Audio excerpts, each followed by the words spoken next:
Ladies and gentlemen, we live? What's up? It's Monday night.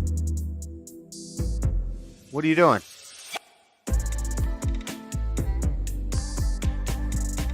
What's up, Big Cheese?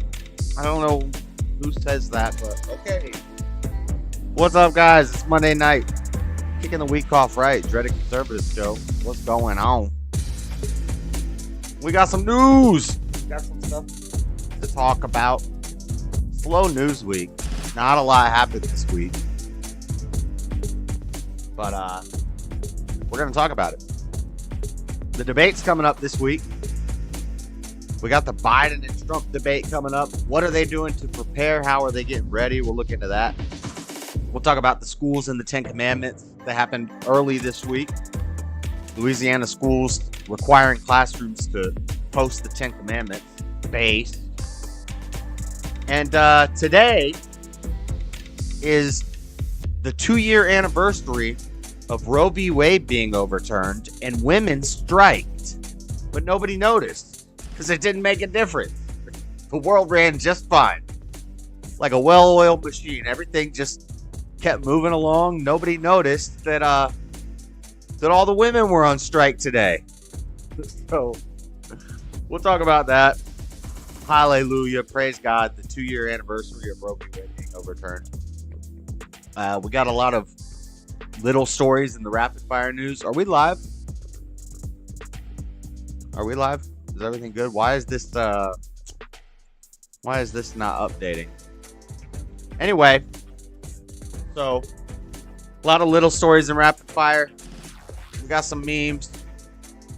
And then in the last segment, we'll have some little chill time. Talk about the DYSON spheres. They allegedly found DYSON spheres. What's up, Stephen Will? I've said this before, that it was assumed if there was intelligent life out there in space, we would see DYSON spheres. And you know how they're trying to push the fake aliens?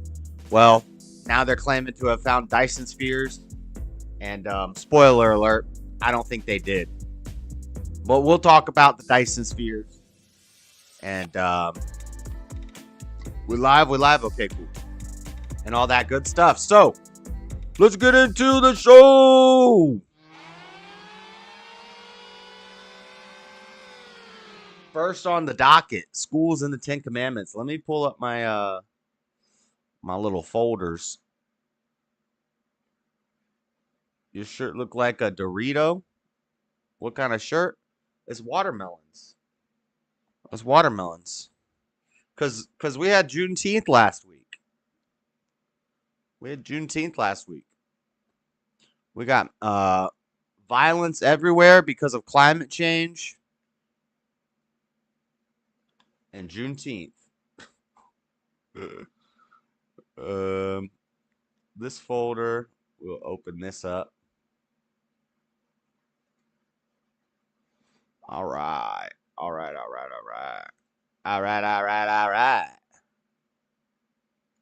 not a Dorito. It looks like a Dorito. It's a watermelon.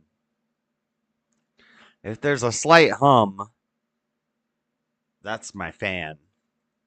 I fixed the fan. Remember I said it was on my to-do list to fix the fan? I got it fixed, as you can see. So, I wonder where Echo's at. Usually he's sitting in front of the fan. I need to close that hallway door so I can... Watermelon flavored Doritos? Oh, that's an interesting one. From the Hill, Louisiana kicks off national fight with 10 Commandments mandate. Louisiana has triggered a national controversy with a new law mandating that the 10 Commandments be displayed in all public classrooms. Nice. The law signed by the state's GOP governor has been blasted by civil liberties groups, which argue it infringes on the rights of students and blatantly ignores the separation of church and state. Let's go. Watermelon. White History Month. Oh, I know, Stephen Will. I'm doing a debate on January 4th over churches being tax exempt. And I'm going to argue, even though I don't feel super strongly about it, I've done all the research and I'm ready. I can argue it quite well that churches having tax exemptions is communist, and that churches should not be tax exempt. Churches should pay their taxes just like everybody else, and that once they start paying their taxes, then they might do something about this communist government that we have, and they might, maybe the Christians can take over America at that point. But we're doing that debate on July 4th, and I'm gonna be rocking the White History Month shirt, and I'm gonna buy some fireworks. We're gonna blow some stuff up on a stream.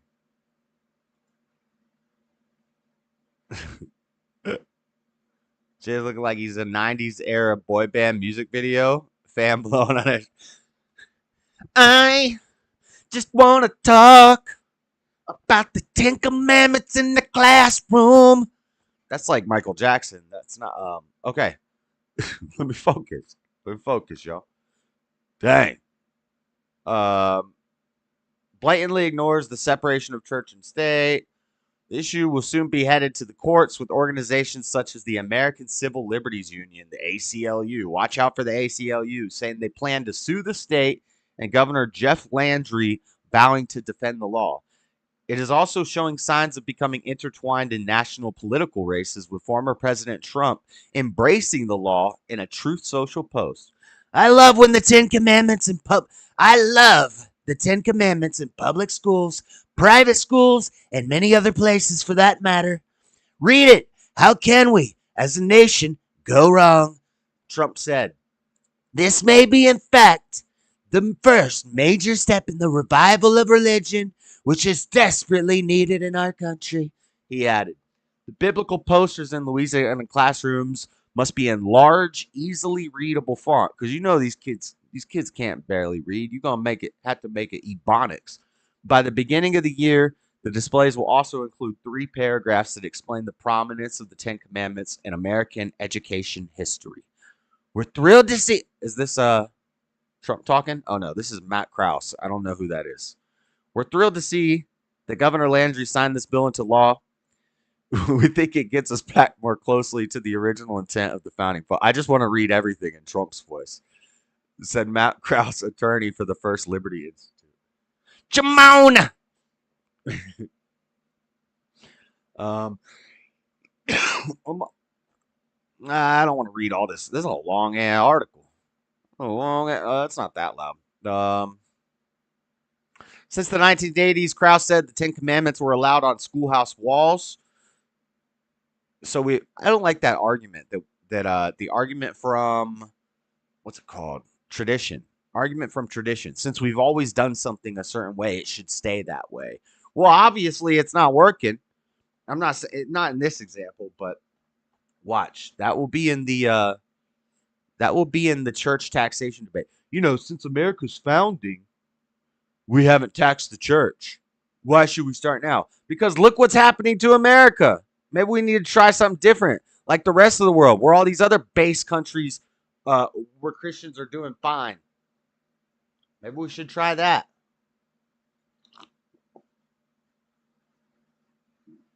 At least for 4 years, give it a try. What if? Never mind. I can't be giving away all the juice. That shirt is racial misappropriation, Josh. No, everybody loves watermelon. What are you talking about? Plus, Ace Ventura wore this kind of shirt. A black person wouldn't wear this kind of shirt, would they? I don't remember seeing the 10 Commandments in school. Yeah, I know. I don't even know what that argument means. I've never, not in public schools at least. We had them in, even in the Christian school I went to. We didn't have a giant, well, maybe we did. Probably in some of the classrooms. I remember some of the teachers probably had posters with the 10 Commandments on them. We think it's a great thing. ACLU, it's Louisiana branch, Americans United for Separation of Church and State and Freedom from Religion Foundation. What the heck? Who makes up the names of these foundations, by the way? Americans United for Separation of Church and State and the Freedom from Religion Foundation. What would the acronym be for that? AUSCSFRF. A crucifix. Whoa. Cursive.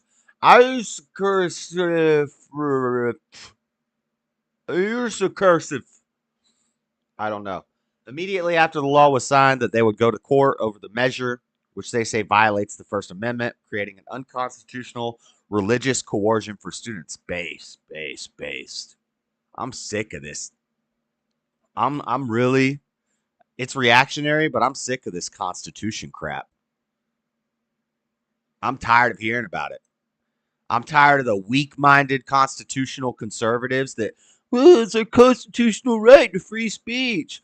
Okay, shut up. Oh, freedom of religion. I'm an atheist, but I'm a constitutional conservative. Shut up. Get out of here. Get out of America. Go live in Africa or something. We need Christians here. Who cares about this deist-written constitution that obviously isn't working? You see what's happening to America? We got a bunch of commies running around everywhere. Maybe we need to tighten it up a bit. Maybe we need to firmly grasp it. You know? We need to bring back God. You know, you want to see what my Constitution looks like? Check this out.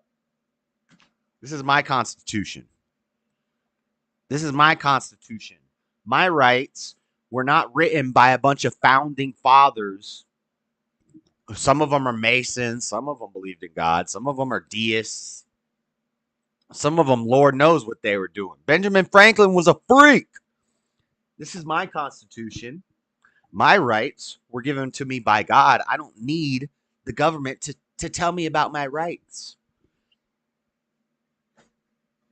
And I don't want everybody to have my rights, because not everybody is a son of God. If you're not a child of God, you don't get rights in this country. Or at least I know we do, but that's not how it should be. You want the country to work like a well-oiled machine? We need to banish these fools. You can't have Antifa with AR-15s outside of Child Drag Queen Story Hour and then claim First Amendment, Second Amendment, freedom to practice religion. Shut up. You sound gay. How do we implement law and order then? By force. We take it. That's how. What do you mean? What kind of question is that? What you say a constitution is how we implement law and order? Has that worked? Obviously not. You know how we do it? By force. That's how. Not armies, not by the power of our armies, by the power of God that God gave us. Maybe a short purge siren? Yeah, we need a siren. We need a siren. So base law in the Bible. Yes. Yeah. Exactly. Is a prime example of how Christian nationalism is on the march across this country. Let's freaking go. Tired of this gay crap. John, don't you have to like a Nivea face wash or something to do right now? Don't you have a bidet don't you have to like take a bidet break, John? I'm just kidding. Why am I attacking you, John? It would force public school children of all religions to read and venerate. Here's how you fix that problem. You get the kids of the other religion out of the country. We banish them. We push them out. Go live in another country. Gone. You're gone. You're gone. Yeah, Torba's book is great. Torba. I know that name. Bidets are based, mofo. No, they're not. No. I started off on the fence, and the pro bidet side did not win me over. You actually pushed me. Now I'm being reactionary. You pushed me to the right. Bidets are gay. Straight up. I was on the fence on this issue. We had the great debate.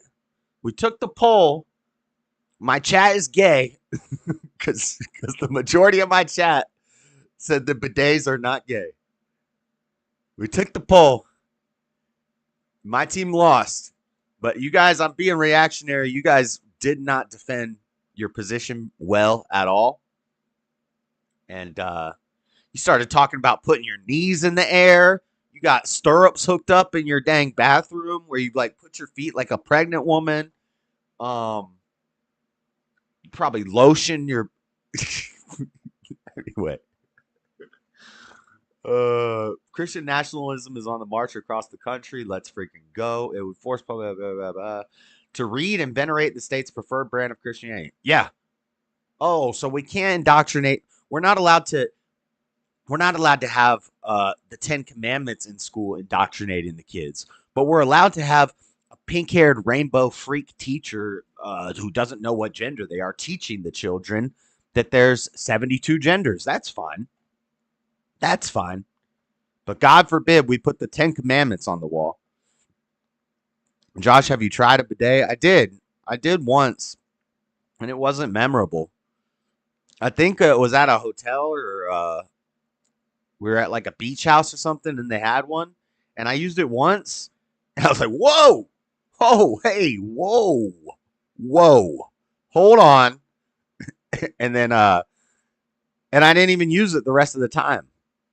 Like every time I used that toilet for the rest of the trip, I didn't use the bidet. I just used it the first time to test it out, just for scientific purposes, just for research. Okay, and it was refreshing. That's for sure.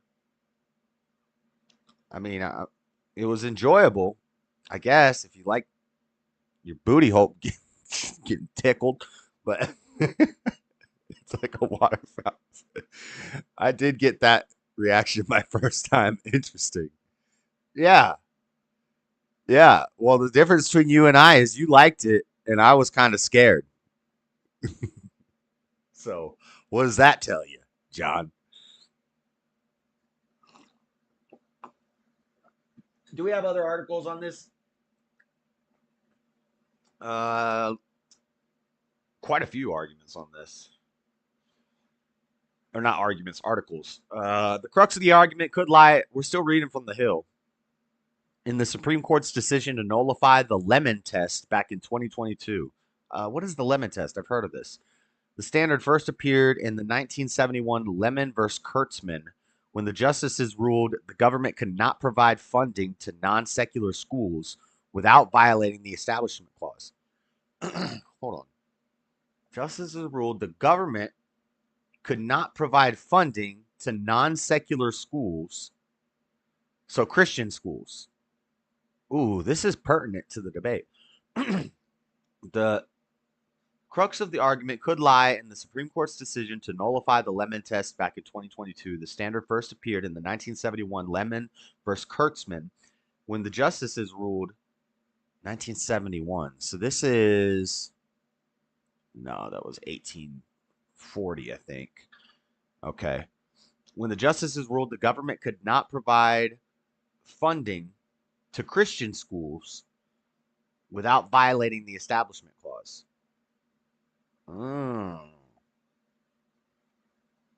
So the government can't fund Christian schools without violating separation of church and state, is what they're saying. Which makes sense. In 1980, the High Court took on Stone v. Graham case, where it ruled based on the Lemon Test that a Kentucky law required the 10 Commandments in schools was unconstitutional. But in the 2022 Kennedy v. Bremerton School District, the Supreme Court ruled in favor of a football coach who was fired for praying after games. The school had justified its decision by saying the coach was violating the Establishment Clause. Do you guys see where I'm gonna go with my argument that the churches should be taxed just like everybody else. Do you see? I hope you understand that when the government says we're not going to tax you, we're not going to get involved in you, we're not going to give you funding, we're not going to give you funding, we're not going to get involved, that violates separation of church and state. Because by not getting involved, they're treating you differently than everybody else, which is a way of getting involved. And once they do that, you're on welfare. Because now you don't want to lose that, so you're going to do everything they say. And if they tell you you're not allowed to pray on the football field, you're not going to pray on the football field.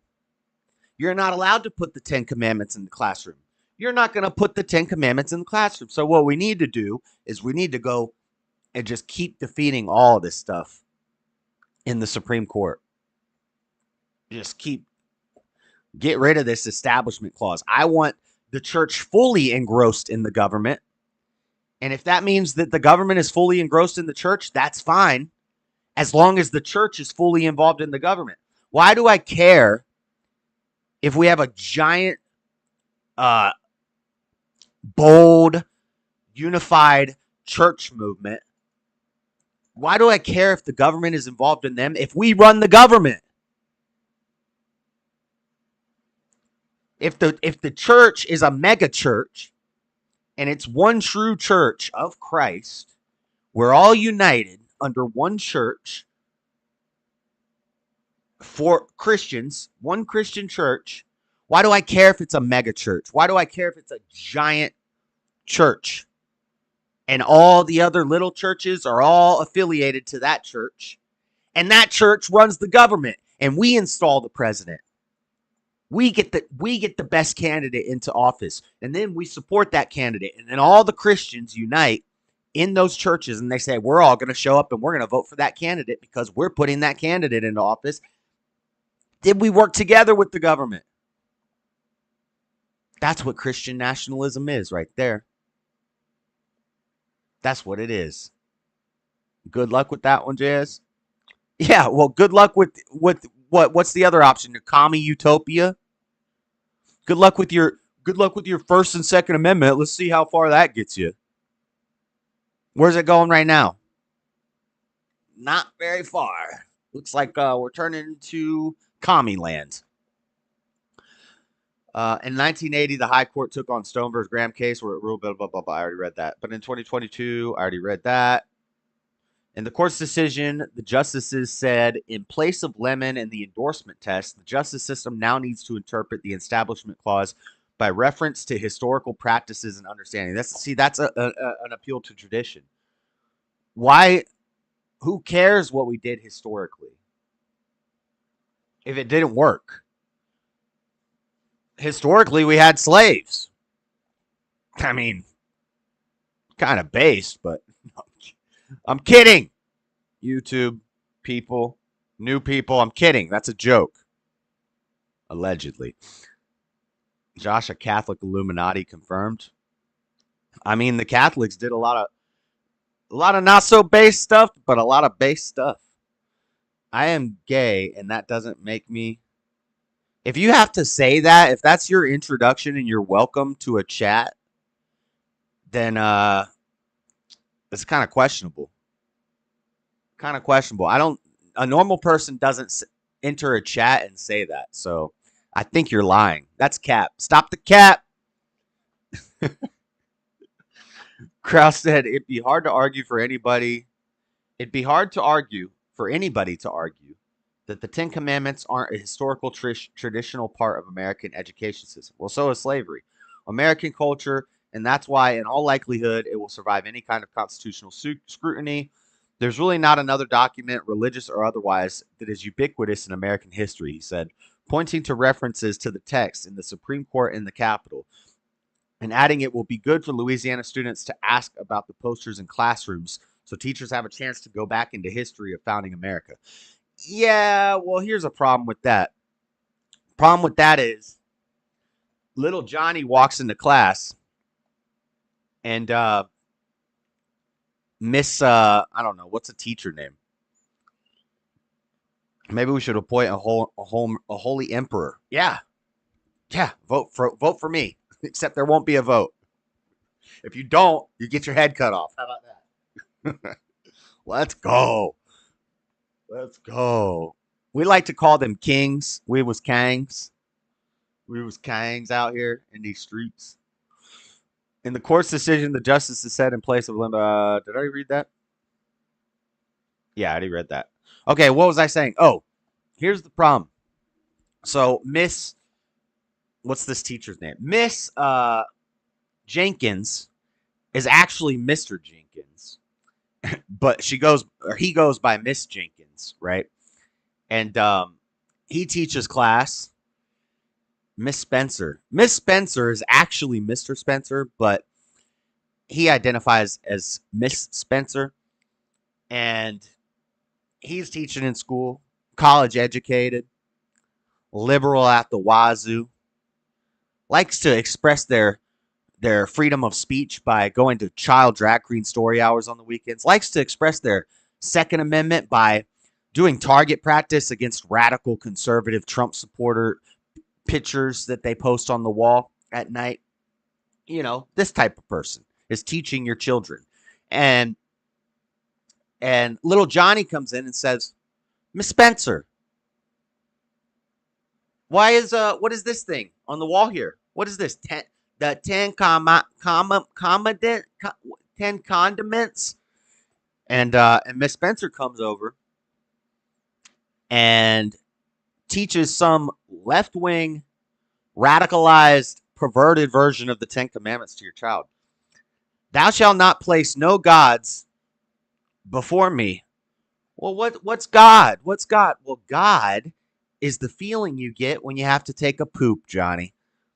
Well, God is when a little boy wants to have sex with a little girl and then change their gender or some crazy crap like that.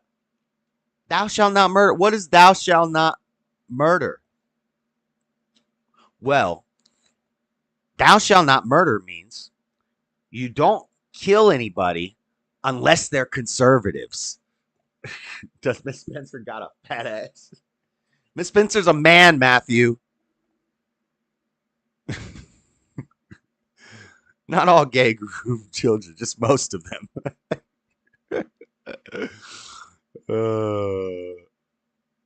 Miss Spencer has linebacker shoulders. Oh, that's so funny. Yeah, Miss Spencer just screwed up Johnny and taught him a bastardized version of the Ten Commandments. All right, enough from the Hill. So that's the backstory. NPR says conservative Christian organization supports Louisiana's 10 Commandments law. Louisiana Governor Jeff Landry signed legislation requiring the 10 Commandments to be displayed in all public classrooms. The ACLU said they will fight it in court. Hold on one second. Let's play this. Louisiana Governor. Let's hear what The View has to say about it, guys. This is going to get... I got to go quick. I'll be right back. I got to get the signals. Governor Jeff Landry just made his state the first state to require all public schools to display the 10 Commandments in classrooms. Now, this obviously raises major constitutional conflicts. And Landry claims he can't wait to be sued, adding, if you want to respect the rule of law, you've got to start from the original. Do y'all want to hear Whoopi? Giver, I assume you guys don't want to hear from Whoopi.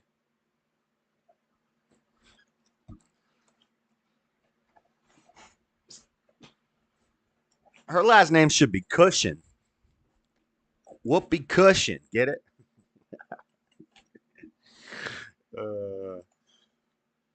Pay attention to the story, Matthew. Predator looking at... She does look like the Predator. You like my watermelon shirt? I don't dislike Landry. If I was a voter, I was voting for him here. But you don't vote?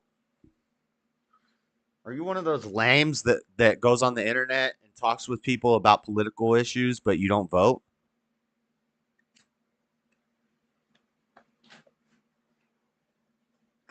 You should probably stick to conversations about bidets if you don't vote.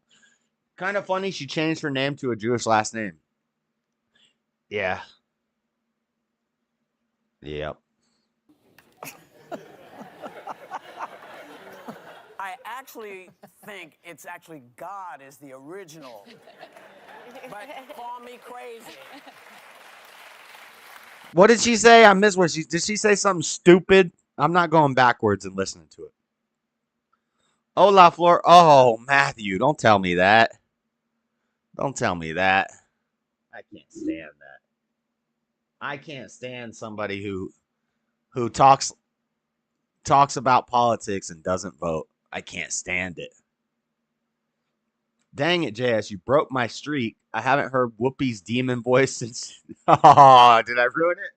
All right. But I mean, does he? But Let's see what this dumb banking has to on say. is that this sort of reactive, Bro, how many earrings does it Chav? very partisan Supreme Court will overturn precedent and say now this is okay. And we should be very afraid of that because we're now in upside down world where you have a precedent from, you know, this century saying you cannot do that anywhere. they've tried to overturn this 4 times. And it has held. Yeah.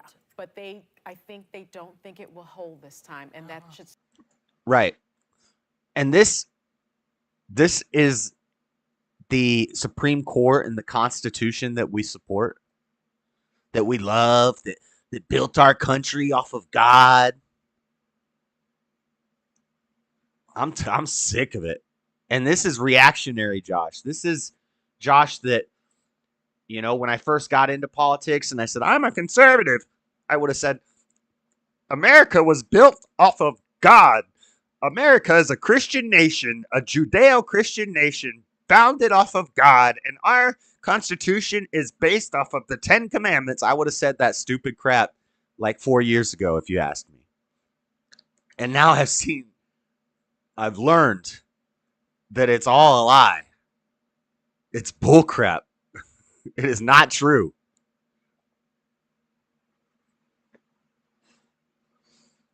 I'm tired of it. Do I grind your gears? You really grind my gears. Karen Johnson. Yeah, Whoopi. Yeah, her name's not really Whoopi Goldberg. If my name was Karen, you change your name too. So MSNBC, of course, MSDNC. Louisiana's new mandate is the first step in a sinister vision for the country. The impact of this law on education and the broader cultural class over civic morality is chilling. That's their headline. Few areas of curriculum creation are more fraught than civic morality. Not only does it inevitably run into the constitutional issues laid out above, but everyone recognizes that teaching a moral code in a classroom, regardless of whether it is secularly or religiously grounded, can have a lasting impact on students through the hidden curriculum that it will inevitably create. But you're okay to teach them that it's okay to chop your wiener off. You're just not allowed to teach them about the Bible. That makes sense. The hidden curriculum are the lessons taught implicitly through the formal curriculum. School policies and laws imposed on schools by the state. As I've written before, much of what we learn about the world and our place in it is taught through the hidden curriculum. Yeah, let's talk about your hidden curriculum. Is that the name of a game that Miss Spencer plays with little Johnny when she puts him in the corner? She says, okay, Johnny, let's play hidden curriculum. Curriculum code word for penis? Gross. Okay. This is ridiculous. This is ridiculous. Now you see why the right, one of the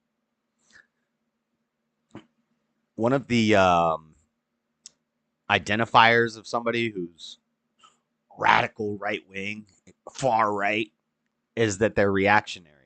They see what's happening and they go the other way hard. Because we say, The train is about to crash into the building. We need to redirect this thing. We need to go hard the other way because this ain't working. And we keep going farther and farther and farther and farther left. We can't just, let's just be nice and Constitution and slowly veer our way back to the right. No, we need to course correct. We need a hard course correction. The news and legacy shows always talk shite about Christianity. Yeah, I know. The whole world does. All right, one last article about this topic. Bro, this fan is not good for the cigarro. Not good for the cigarro. Yes, that shirt is nice. Thank you, Lord Spike. Last article from USA Today. Listen to this. Listen to this headline.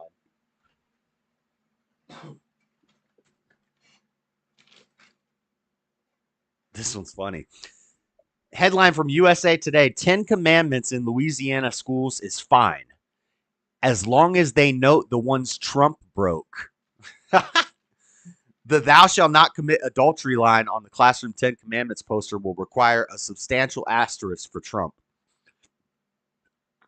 So USA Today says that they can post the 10 commandments in school as long as it says Trump broke this one, this one, this one.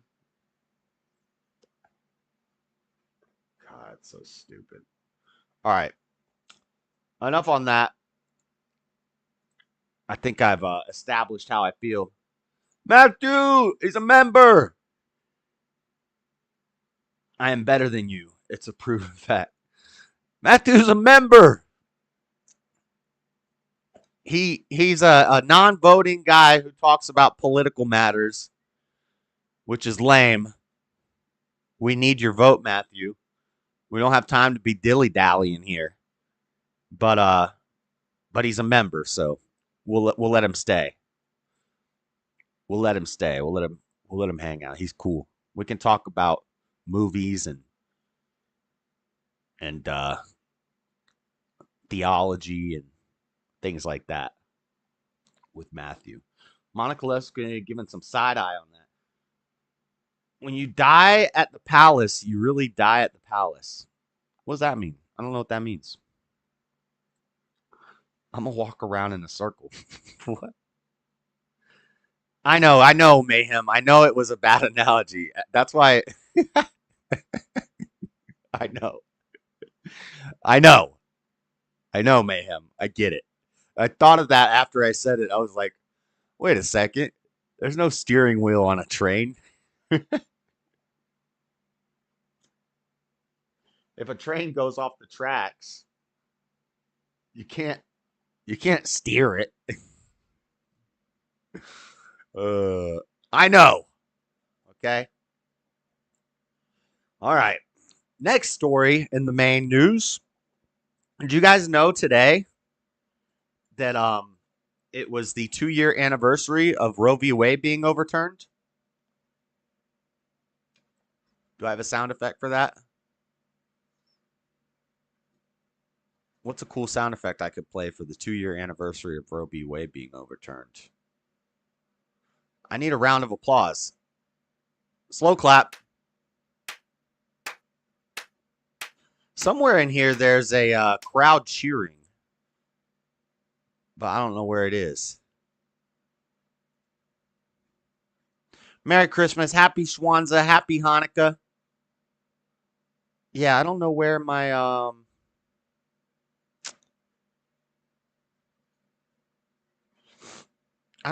cheering crowd sound effect is.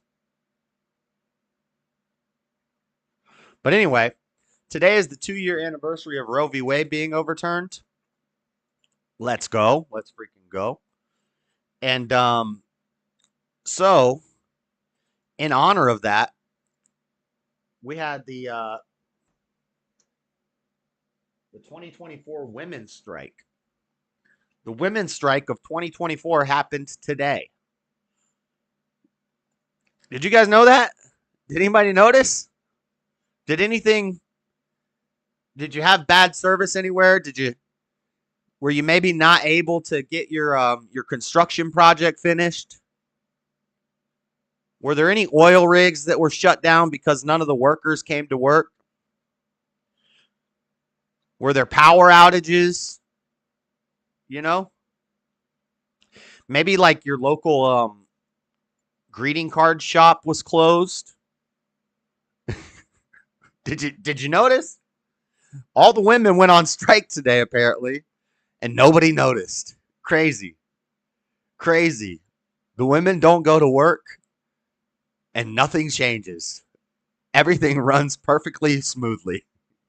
Now imagine, if you will, for just a moment, if all of the men in the country didn't go to work for a day. It would be chaos. The whole world would shut down.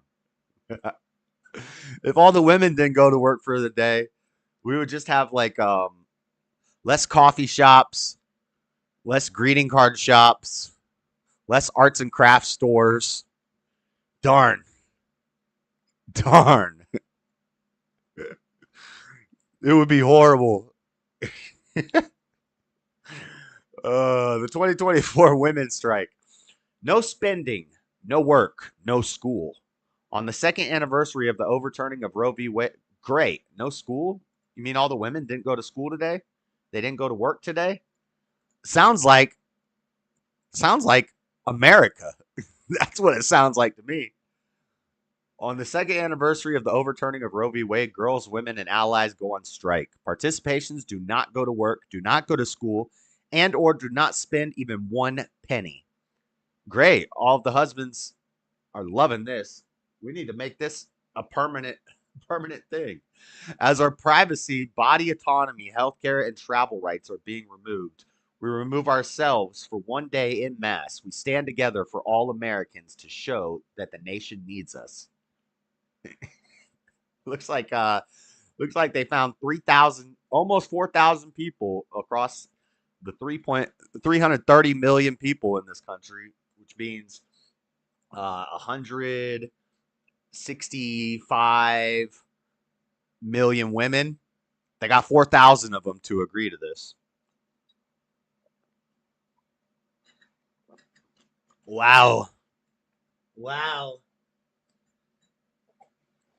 A lot of OnlyFans guys were left out cold.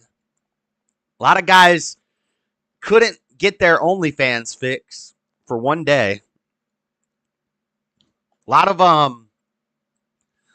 college campuses had less nagging for one day.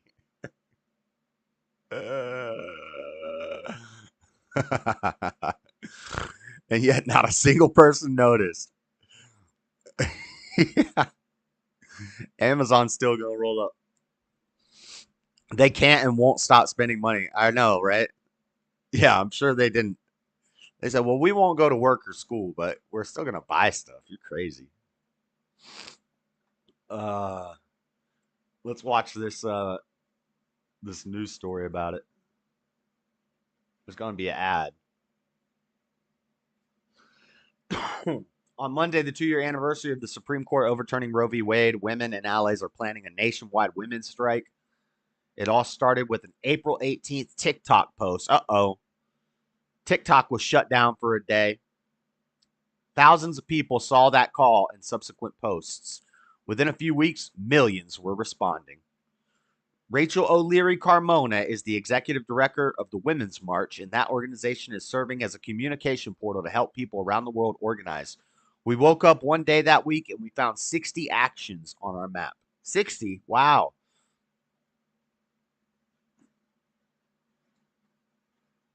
Is the ad going to play or what?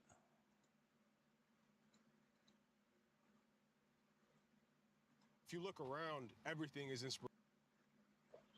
I don't know if the ad's going to play. What we can really understand and measure by Monday is the strength of the grassroots and how angry people are. And so I think that we will continue to see these organic grassroots uprisings all the way until our rights are restored. Our right to kill babies. The strikes, walkouts, and protests are being organized on a variety of digital platforms, including TikTok, Instagram, Facebook, Eventbrite, and more. And while the calls to action can vary, the overarching message is clear. Themes that we see across the board is that we are striking, we are rallying, we are marching for our freedoms, for our families, and for our future. And that is pretty universal across the board. Organizers hope Monday's actions underscore the high stakes of the 2024 election. Right. And these are the people that we want to let vote. we already have let them vote. Feels like temperature there 104 degrees. And more than 100 Are you going to talk about the story? people have died. Searching for a new Hyundai? Bro, The search why is did they over do at this? Murdoch Hyundai. Why did they do this to me? They put an ad up that has nothing to do with the freaking article. What is this? Photos this. Anyway, that's it for that. That's all I have to say about that. We're going to watch a news story about it, but that we will continue to see these organic grassroots. oh wait, here it is. Post led to a movement, and that brought thousands of people to the Women's March on Washington, calling for racial, social, and gender equality. On Monday, the 2-year anniversary of the Supreme Court overturning Roe v. Wade, women and allies They're will gather taking our together jobs! with a similar message. In mid-April, a simple TikTok post called for a nationwide women's strike on June 24th. Within a few weeks, millions were responding. We woke up one day that week and we found 60 actions on our map. Hey ho! Hey ho! The patriarchy has got to go. Hey hey! As a communication portal to help people around the world organize. On Monday, the nationwide women's strike calls for supporters to wear red, This sign says, stay home from work and school, and not spend. wait, so you're all going to organize and wear the same colored clothes. So you're not striking from the strike. A lot of these people, this is their job. Shouldn't they strike from the strike if that's all they do all the time anyway? These organizers. Spend any money unless it's at a women-owned Their sign said, business. our What bodies we can are really abortions. understand and measure by Monday is the strength Our bodies are abortions. Doesn't abortion implicitly imply? I think that's redundant. Implicitly imply? I think implicit means imply. Isn't it implicit in the term abortion that it requires another body to do it? I think so. I think so. Call me crazy. of the grassroots and how angry people are. And so I think that we will continue to see these organic grassroots uprisings all the way until our rights are restored. The movement is calling for equal Nope. rights, reproductive freedom, and the end of gender-based violence. The strikes, walkouts, and Gender-based protests are being violence. organized on a Look at all these dudes there. All these beta. All these lame ass dudes are just trying to get laid by a woman who they know they don't have to take care of a baby if they get her pregnant. Look at all these lame ass dudes. variety of platforms, including TikTok, Instagram, Facebook, Eventbrite, and more. The calls to action vary, but the overarching message is clear. The themes that we see across the board is that we are striking, we are rallying, we are marching for our freedoms, for our families, and for our future. And that A running is stream pretty is universal nature's across the the board. day. Now I'm Organizers down with hope that. Monday's actions underscore the high stakes of the 2024 election. Stephanie Liebergen, Scripps News, Washington. Yeah, thanks for repeating the same thing I just read. All right, enough of that. Let me go over here while this are. All right. So yeah, women's strike happened today. Nobody noticed. Nobody noticed. Everything was fine. Nothing to worry about. A lot of upstanding professionals there, right? Those people don't even have jobs to strike from. Defecating in water source is illegal. See, that's a little too authoritarian for me. That's a little too much for me. I think that should be totally fine. I'm okay with that. I love how they wear red because of Handmaid's Tale. The irony is they think forcing people to have kids is worse than forcing them to kill them. Have kids is worse than forcing them. I get what you're saying, but also it's not forcing somebody. They say that you're forcing us to have this child. No. No. Nobody forced you to open your legs. Whore! That's a biblical word, so I can say that. Totally fine until it reaches you downstream. Y'all are talking about nasty stuff. Okay. Last story in the main story news. The debate is this week. I got to make a thumbnail. I got so much to do, guys. I'm almost done cleaning that other room. I got the mattress. I got the pillows. I got the comforter set. I got new sheets. Or no, I don't have the mattress yet. The mattress comes on Wednesday. So I got to put this freaking bed together in the other room. And it's like Chinese stuff.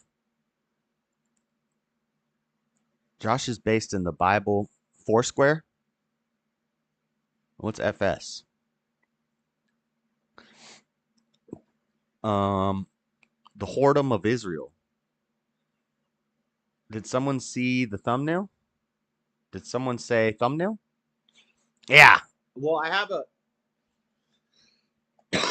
an AI image that Bibby sent me of Biden and Trump like about to go to battle in the Oval Office.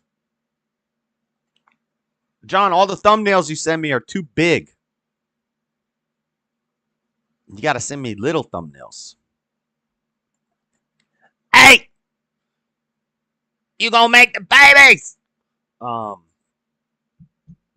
was I just saying? Oh yeah. Gotta clean the room, put the bed together. I gotta make a dreadlock video for how to maintain dreadlocks before I cut them off this week. I gotta write a debate opening statement and gather all my thoughts and read a bunch of articles. Read a bunch of stuff. I've done all the video watching. I've got my notes.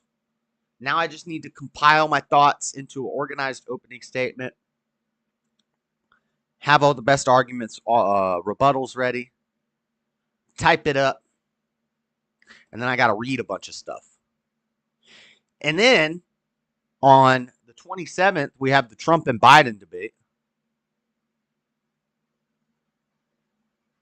And yeah, lots of busy week.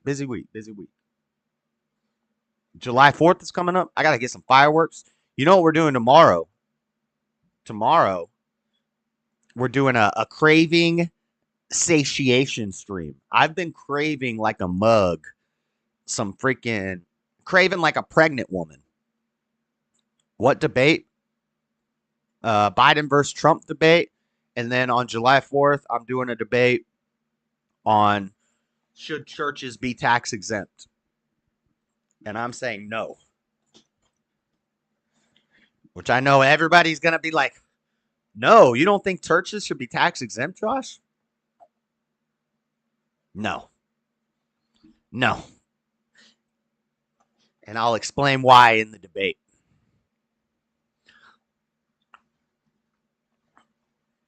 That's happening on July 4th. So yeah, I've been craving fettuccine Alfredo. So I was going to make, the way I like it is with meatballs, Swedish meatballs, noodles, and Alfredo sauce. I'm debating a guy named Wicked Wally. You've probably seen him, C-South, since you watch Speakeasy's channel. Speakeasy's going to moderate it. There's a guy on his channel that you may have seen named Wicked Wally. He's going to be arguing that the churches should stay 501c3 tax exempt. I'm going to be arguing that churches should lose their 501c3 tax exemption status.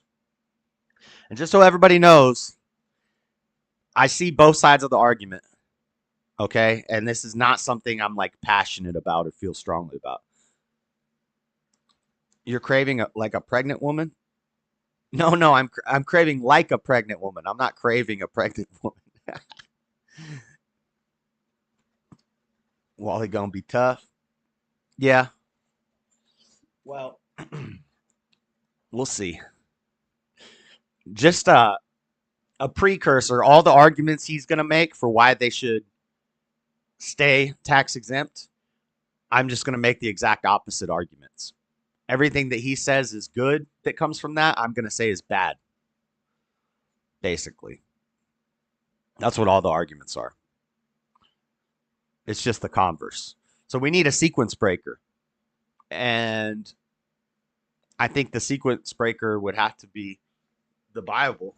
So I would point you to Romans 13 and Matthew, I forget. But anyway, enough of that. But so I got fettuccine Alfredo. I was going to make it homemade, but it was cheaper just to buy a little Stouffer's oven thing. So tomorrow night, we're having fettuccine Alfredo and Bloody Marys. I got Bloody Mary mix. I got celery. I got lime. I just need vodka. So tomorrow, the old contrarian tactic. To the contrary, I am not a contrarian.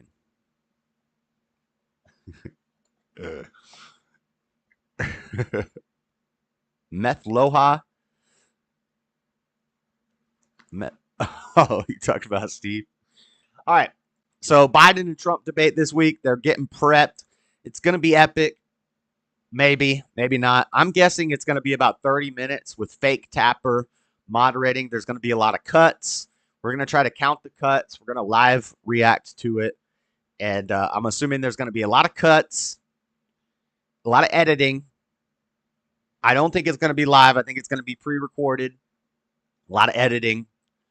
A lot of softball questions for Joe Biden. A lot of mumbling and stuttering. And maybe even some trouser dirt soiling. Some soiling of the trousers from President Joe Biden.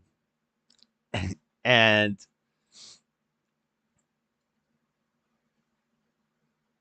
funny that an anti-Nicene guy would defend Pauline theology. I love Paul. Paul's epic. Paul's epic. But it's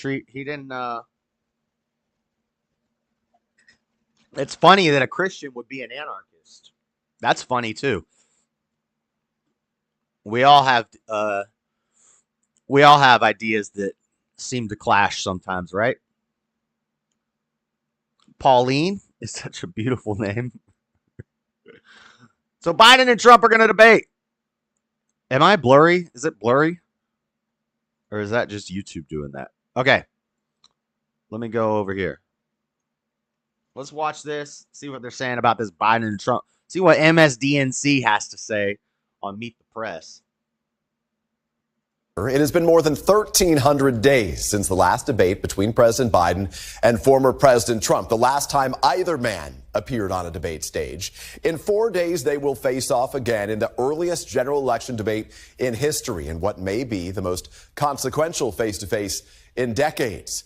The two candidates and their allies have signaled that they will attempt to portray each other in the most negative light possible, casting Mr. Trump as an unhinged felon and President Biden as not physically or mentally equipped to serve another term.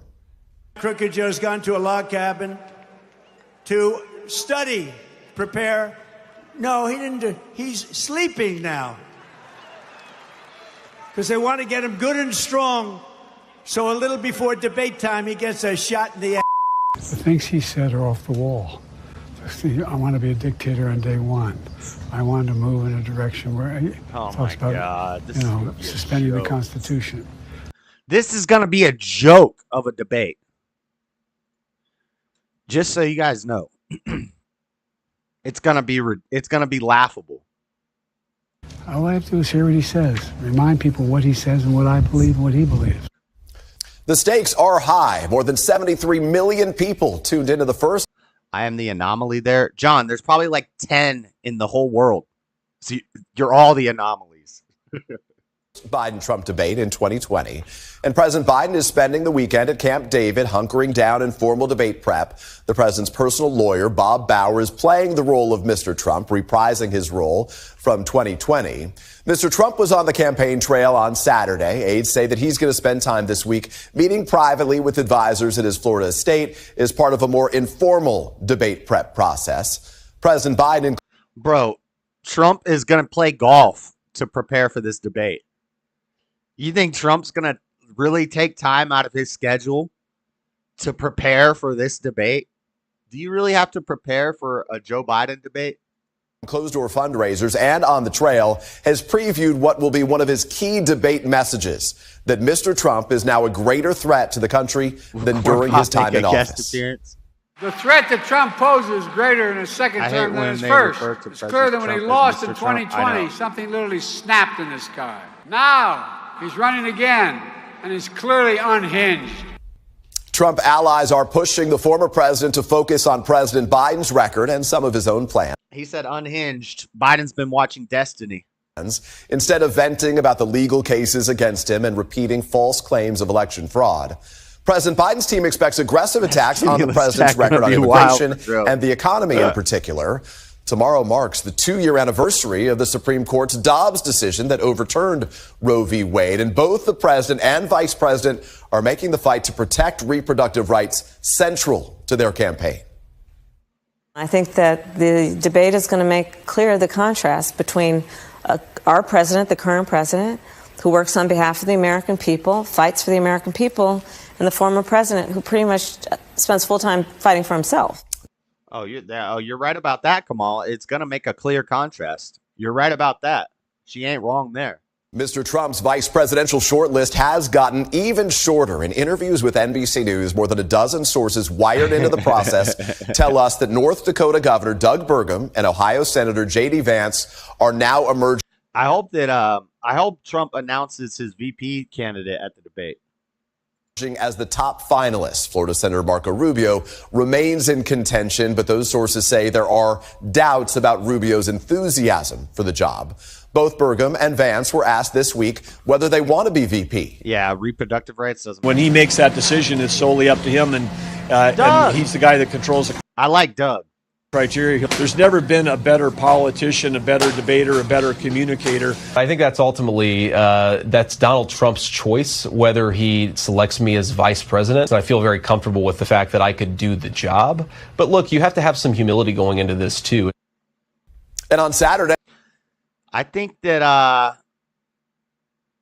don't know a lot about J.D. Vance, but it'd be better than Carrie Lake or Kristi Noem or Nimrata. Be better than any of them.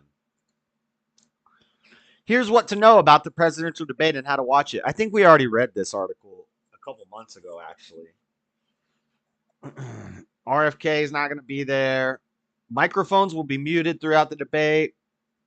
Moderators are also empowered to use all tools at the disposal to enforce timing and ensure a civilized discussion. Like physical force? Are they allowed to put Trump in a chokehold if he's talking too much? Are they allowed to escort Biden out if they start to smell something funny? At the grocery store, there's great significance to the sausage of time. What are y'all talking about?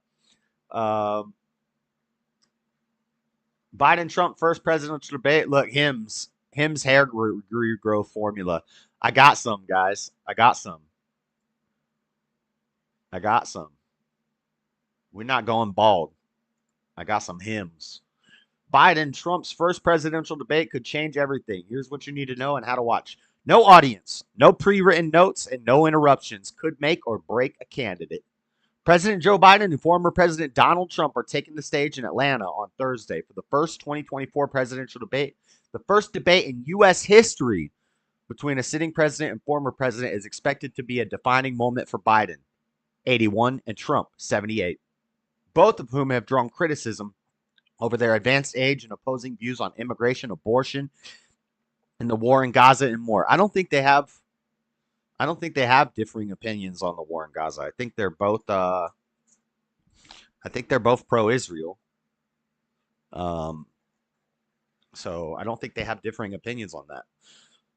But Trump will end it, whereas Biden will let it go.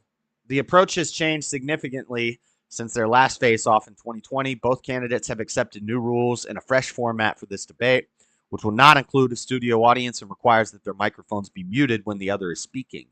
That's not all viewers can expect to see. Here's everything you need to know about the first president, blah, blah, blah, blah. When and where to watch. It's 9 p.m. Eastern on June 27th. So it's this Thursday. And it's going to be at 7 p.m. my time. 90 minutes with only 2 commercial breaks. So an hour and a half. Perfect. Perfect. Perfect. Perfect. That means I can watch the debate and then I can talk for a half an hour after. What up, William? Rome, yep, they're trying hard to relate it to us normies. I do know Trump's not going to serve clank time. I don't think so either, Dean, but we live in a crazy world with fake justice system. It's possible. There is a possibility. The first debate will... I already read that. Fake Dapper and Dana Bash, co-hosts of CNN's Sunday morning State of the Union, will serve as moderators. I don't know either of these people. I don't watch that show. I don't watch TV. Tapper's hosts the lead with Jake. With Fake Tapper, has prior debate experience. He moderated the GOP presidential debate in 2015, as well as the last Democratic debate. Bash, a graduate from your... I don't care about any of this. What's all these bullet points? This week's debate will see major shifts from prior telecasts, which Biden and Trump have both agreed they include no live audience, muted microphones, no notes. The only props they're permitted to have at the lectern are a pen, a pad of paper, and a bottle of water. H2O. H2O. So no, Trump can't bring any props. He can't bring his Tic Tacs. He can't bring a diaper. They will stand behind their lectors the entire time, limiting their mobility. They have to stand. I think Trump made that. They wanted him sitting, and Trump was like, nope. If you guys are going to make all these stipulations, I'm making this one stipulation that we're going to be standing up. So Biden has to stand for 90 minutes. It's going to be rough when his trousers are filled with doo-doo. No opening statements from either candidate. What? Oh, because they don't want Trump to mop the floor with Biden in the opening statement. Trump will get the final word during closing statements, as determined recently by a coin flip.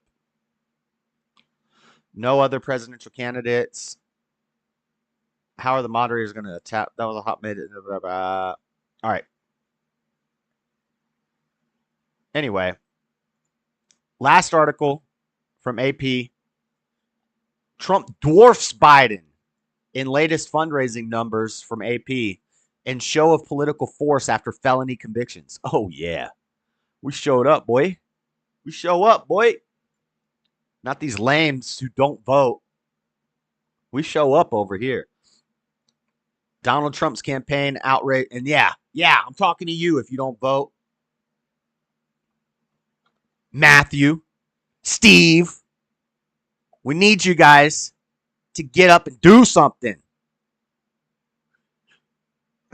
Not going to tolerate this. Donald Trump's campaign outraised President Joe Biden by more than $60 million last month, according to federal filings that detailed Republican fundraising. Okay, yeah. Enough of that. We understand. We understand. Those Tic Tacs are hilarious. His little mini Tic Tac. These are Tic Tacs. Have you ever seen a Tic Tac before? Have you ever seen a Tic Tac? This is a Tic Tac. This is a Joe Biden Tic Tac. This is a tiny tac. We call these tiny tacs. These are Tic Tacs. These are tiny tacs.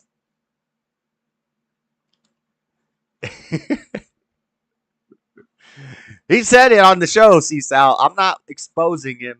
I'm not exposing anybody. They've said it on the stream, so. I refuse to vote for evil. The lesser of two evils is still evil. That's ridiculous. That's a cop-out. That's a cop-out.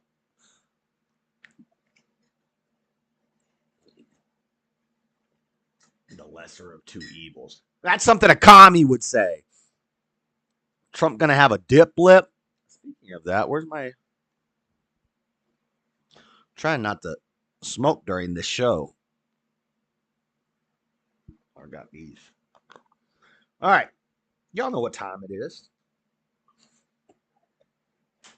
Hola, hermano. Be saltin' legit. Be saltin' legit. What does that mean? Be saltin' legit. Anyway, hola. All right. Y'all know what time it is. Main news is over. What do we do after we're done with the main story news? The main headlines? This is what we do. This is what we do around here. It's time for the memes!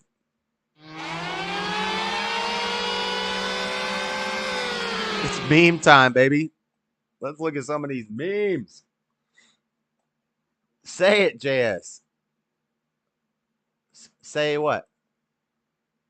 Salt and light. Salt and look at the pouches are definitely preferred. It's cleaner. I like these things because you don't have to spit. And I know there's spitless tobacco pouches, but I don't like them. Like, I don't like swallowing that stuff. But these I like. I don't know why. I don't know. That sounds pause. That definitely needs a pause. I said I don't like to spit. I like to swallow. Pause. Gross. It's meme time. Okay, we got to put the fan back on me. It's getting hot. I'm starting to sweat. All right, let's get to the memes. Let's get to the memes. United States gets confused by Miss Poland contestants being healthy and all females. Oh my God, I'm going to Poland. What up, Poland? Dang. I'd like to let my pole land in Poland. Okay. Dang. I need a boing sound effect. Okay, let's go to Poland, guys. Shout out Poland. Next. Juneteenth, July 4th. This is what, so on my Facebook feed, I saw all these Juneteenth, July 4th memes. And I was commenting in all of them. Like, somebody posted macaroni and cheese, and it was like some delicious looking macaroni and cheese, and it said Juneteenth. And then it was some like nasty Kraft Easy Mac, and it said July 4th. And I said, if it wasn't for the July 4th people teaching you Juneteenth people how to make macaroni and cheese in our kitchens, then you wouldn't know how to make macaroni and cheese. You'd be in Africa eating macaroni and dirt. Anyway, next. Celebrate Juneteenth. Let's go. This is Target's new advertisement for celebrating Juneteenth.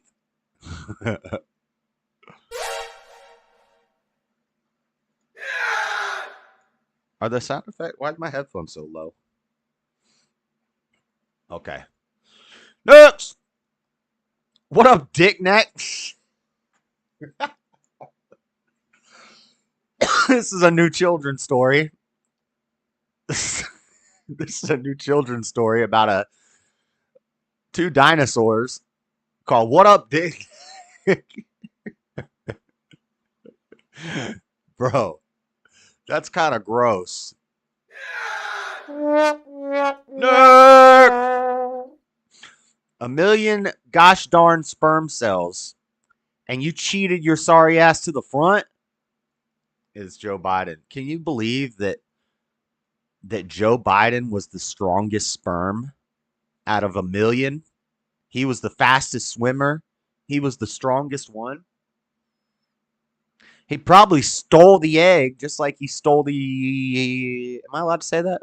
Stole the election? I think I could say that now. Yep.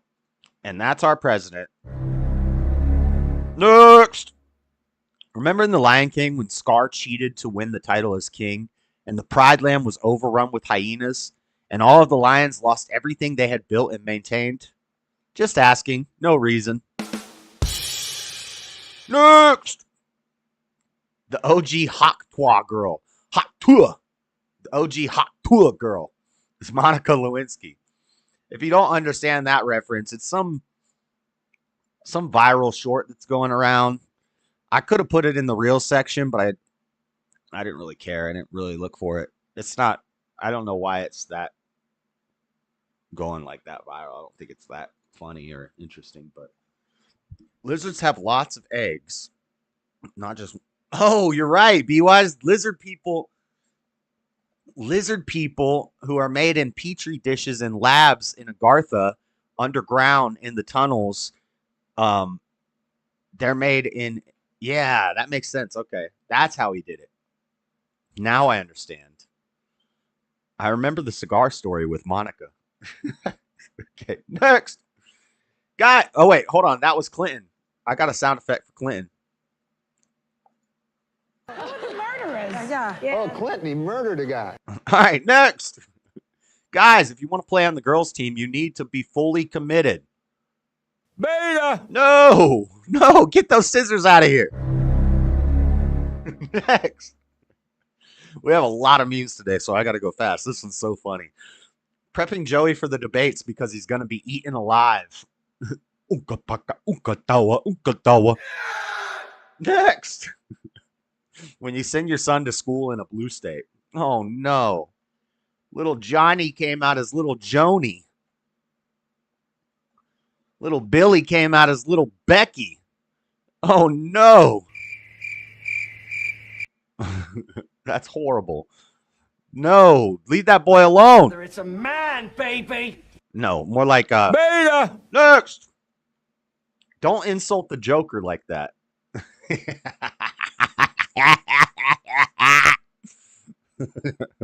That's not a good Kamala laugh, but yep. Looks about right. Next. So this is the girl. The new Indian tribe recognized as the Haktua tribe, started by Pocahontas. She's not really that hot, but okay. Okay, I guess. No? Not that funny? Okay. Next. This one's nice. Trump debate prep. Diet Coke, 1001 insults, put downs, and comebacks. Biden debate prep. Adderall, cocaine, a cold shower, an injection of some sort. Looks like some LSD, Jake Tapper, and an Alzheimer's ribbon.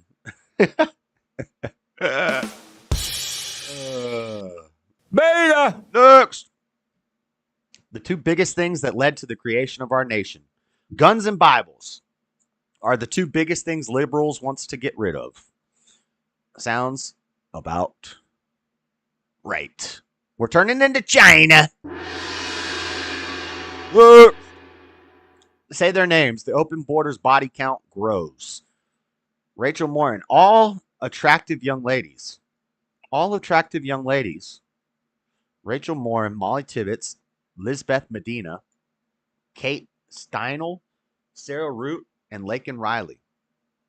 All attractive young ladies, all murdered by illegal immigrants who probably got released. No, I don't know that, but I know a lot of these people get released. I don't have anything. Do I have any more coffee? And I actually got a. So have you guys heard of? We're gonna divert for a second here. Let me pull up this Wikipedia real quick. Have you guys ever heard of Katie Hopkins? Oh, I just closed the chat window. So, speaking of this, my point here is in England, and over in England, they did this open borders thing. Oh, I just closed it. Anyway, give me a second. Katie Hopkins she was on The Apprentice, and she was she became like a political commentator and stuff in Europe, in England, England. And she talked about how the open borders was leading to, and you're not supposed to say this because you can get canceled, but I'll say it. Muslim grooming gangs were wandering around in the streets at night and kidnapping and raping and stabbing up a bunch of young girls. And Katie Hopkins talked about that, and she got canceled for it. And now you've probably never heard of her, or if you have, Seesaw's heard of her. She's super based for a lady, especially for a lady. And she got canceled because she was calling out the fact that their open borders was leading to these Muslim grooming gangs roaming around the streets at night, raping a bunch of young girls. And now, shocker, America wants open borders, and we see the same exact thing happening here. Who would have thunk it? Who would have thunk it? You know? Amazing. Next. We are the Democrats. We believe in science, except the chromosome thing. We don't believe in that one. Rachel Levine. No. It's a man, baby. Next. Biden for president. What the? Gross. Biden, come on now.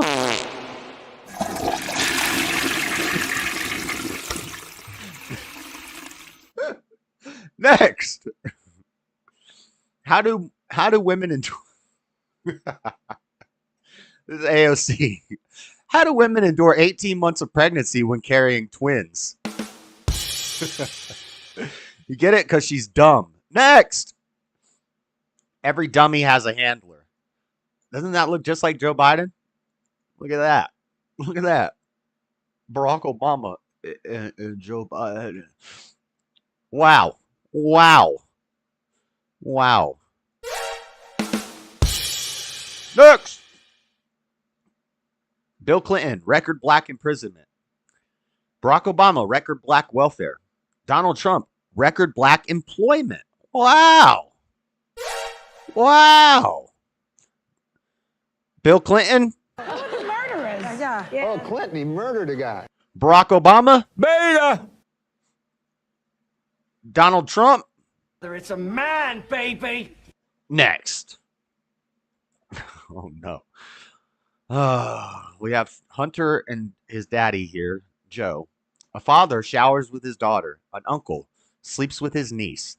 A brother humps his deceased brother's wife while having an affair with her sister and impregnates an ex-stripper. She was kind of cute, though. No, this is not the Jerry Springer Show. This is the federal government of America. Next. Debate preparation for Joe Biden. We got to twist the key in his head. Twist him up. Twist him up. Next. Ever wonder why there are no Democrats on Mount Rushmore? Yeah. Me neither. Me neither. You ever wonder why? No? No? Nobody wonders why? You don't wonder why? Okay. Next. Which is your favorite Goku? Kid Goku? Z Goku? This is a nerd meme, Dragon Ball nerd meme. So if you don't know your movies and you don't know your Dragon Ball, you are not going to get it. But which is your favorite Goku? Kid Goku? Z Goku? Dragon Ball Super Goku? Or Gaku? This is Gaku. If you've ever seen the movie Dragon Ball Evolution, then you get the joke. Next. I'm unvaccinated. Oh my God, you're literally trying to kill me. I'm literally gonna kill you. Said, Assalamu alaikum, brother.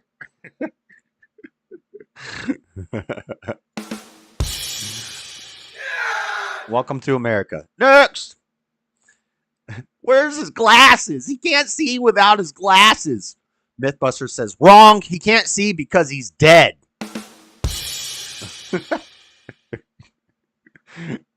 Next. Oh, poor My Girl. Isn't that Melissa Joan Hart? PBD is a good show. No king but Christ means no government. Yeah. That's a fun interpretation.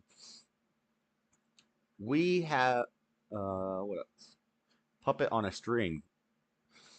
I don't watch kids movies, Josh. I don't watch kids movies. Dragon Ball is for alpha males. Next. Back then, dads had 4 to 5 kids. Now kids got 4 to 5 dads. Climate change is wild.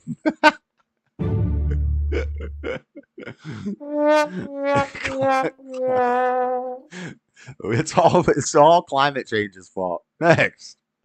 What is this? Wrong answers only. It's an antidepressant. Oh my God, that's horrible. That's horrible. That's horrible. If you ever lose your battle with depression. Okay, next. New study reveals a whole bunch of dumb nerd shit.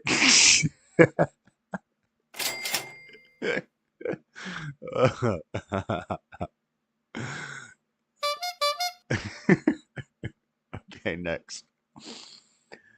Gross. Condoms that change color in contact with STDs win tech award.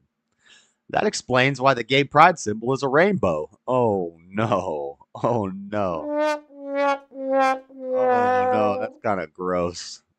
Next. Ashley's diary is a conspiracy theory. Ashley's diary is under investigation. We can't comment. Whoever finds Ashley's diary should be arrested. A father showering with his 11-year-old daughter is totally normal. Welcome to Clown World. Next. Hey, wokeism. Why do you always wear that mask? Takes the mask off. Oh my God, it's the sign of Baphomet. It's they're demon worshippers. You need to repent and believe. Yep, sounds about right. Beta! Next! The way they are treating Donald Trump, you would think he showered with his young daughter and laundered money for his crackhead son. Oh no. Next. Unfortunately. Waiter, there's a fly in my soup. George Soros says, I know. I know, I put it there. Yep. Oh, you gonna eat the bugs. Next. This is what bird flu looks like under a microscope. What's it look like? Oh, it looks like money? It looks like money. Wait till I get my money right. Next. What went wrong? Classes in the old days, classes now. This is the kid that you want teaching your kid. Or this is the kid that you want teaching your kid about the 10 Commandments. I don't know. There could be a downside to that. Back then this. Yep. They trained the kids the sunrise movement. We've talked about the sunrise movement. And the classrooms now. Then and now. Then and now. Beta! Next. I'm telling my kids this is Anthony Fauci. You're going to drink the Kool-Aid. For the uninitiated, that's John Jones. He led a cult, and he made a bunch of people drink poison Kool-Aid, and they all died. Next. Anybody want to say anything? At the funeral, everybody's silent. Anybody want to say anything? This idiot over here yells, I'm vegan. Get it? Because the vegans always got to make sure you know that they're vegan. Next. End wokeness. The city of Uvalde was forced to pay $2 million for failing to respond to a mass shooting that killed 19 children. Alex Jones was forced to pay $1.5 billion, liquidate all of his possessions over comments he made about Sandy Hook. Actions versus words. 2 million versus 1.5 billion. La, la, la, la, wait till I get my money right. Next. Sad meme. That was a sad meme. Why are women evacuated first in a disaster? So men can think of a solution in silence. Very true. Very true. That makes sense. Next. May is Mental Health Awareness Month. June. Ignore everything you learned in the month of May. Pretty accurate. Was that all of them? Dang, I burned through those fast. Let's freaking go. We just went through like 41 memes quick, like. So that's it for the memes.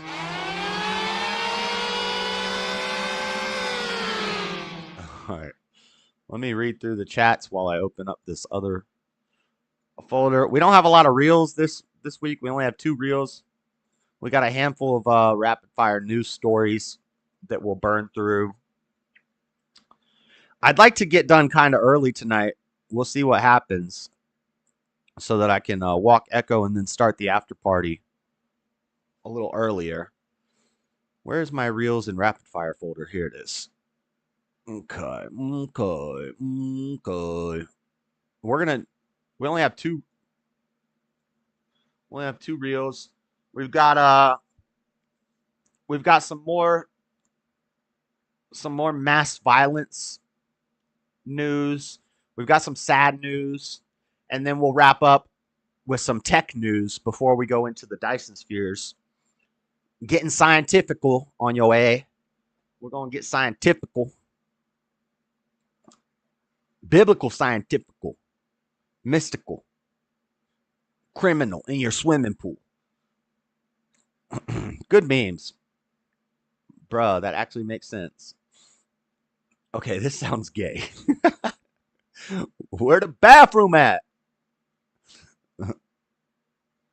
Preach it, brother. This anarchism. The stripper did a sit down with PBD. It started off pretty good. Are you talking about Hunter Biden's baby mama? I have not seen that. I have seen the one with Pierce Morgan. I'm gonna make a short of it someday. But yeah, his daughter is 5 years old. He's never met her. Joe Biden has never written a letter. He's never addressed it. He's never talked about it. He got up on stage and he mentioned all of his grandkids, and he didn't even mention this other daughter that Hunter had with a former stripper. But she kind of cute though.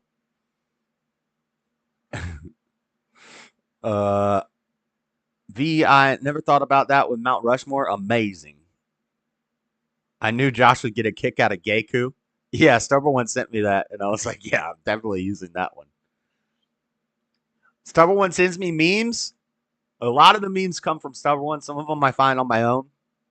But he sends me a lot of them, so thank him for that. That's why he's a mod here. And but he sends me a lot of memes that I know that he knows that I'm not going to use. I know you be sending me some memes that you know are going to trigger me. And I see them and I'm like, nope, not using this dang libertarian meme. He sends me all sorts of like anti-taxation memes and stuff. Like the Bible and the guns one. I use that one. But he sends me a lot of like libertarian memes that he knows I'm not going to use. But then occasionally he'll send me some memes that I could tell are like tailored for me. Like that Goku one. He knew I would like that one. All right. Let's get into some reels and rapid fire. I'm going to have to try this one. So let's check this out real quick. All right. Y'all ready for this? Look at this. If you guys didn't know, I used to teach Tai Chi to homeless people. I was also homeless, but I was the leader of the homeless Tai Chi. We got these Democrats that do a program here in Salt Lake City where all the homeless people meet up at the library and they give you coffee and burritos. So before it starts, you get a breakfast burrito and you get coffee. And then if you do the whole Tai Chi thing, which takes like 30 minutes, then they give you $2 at the end, which conveniently is the same price of a spice joint. So all the homeless people show up first thing in the morning, like 7 in the morning at the library. And all these homeless people are like high and hungover and faded and like nodding out. And they're doing Tai Chi. And at the end, they get $2 and then they all organize and they go over to the gas station and they buy a bunch of spice. And then they get high on spice all day and they get faded.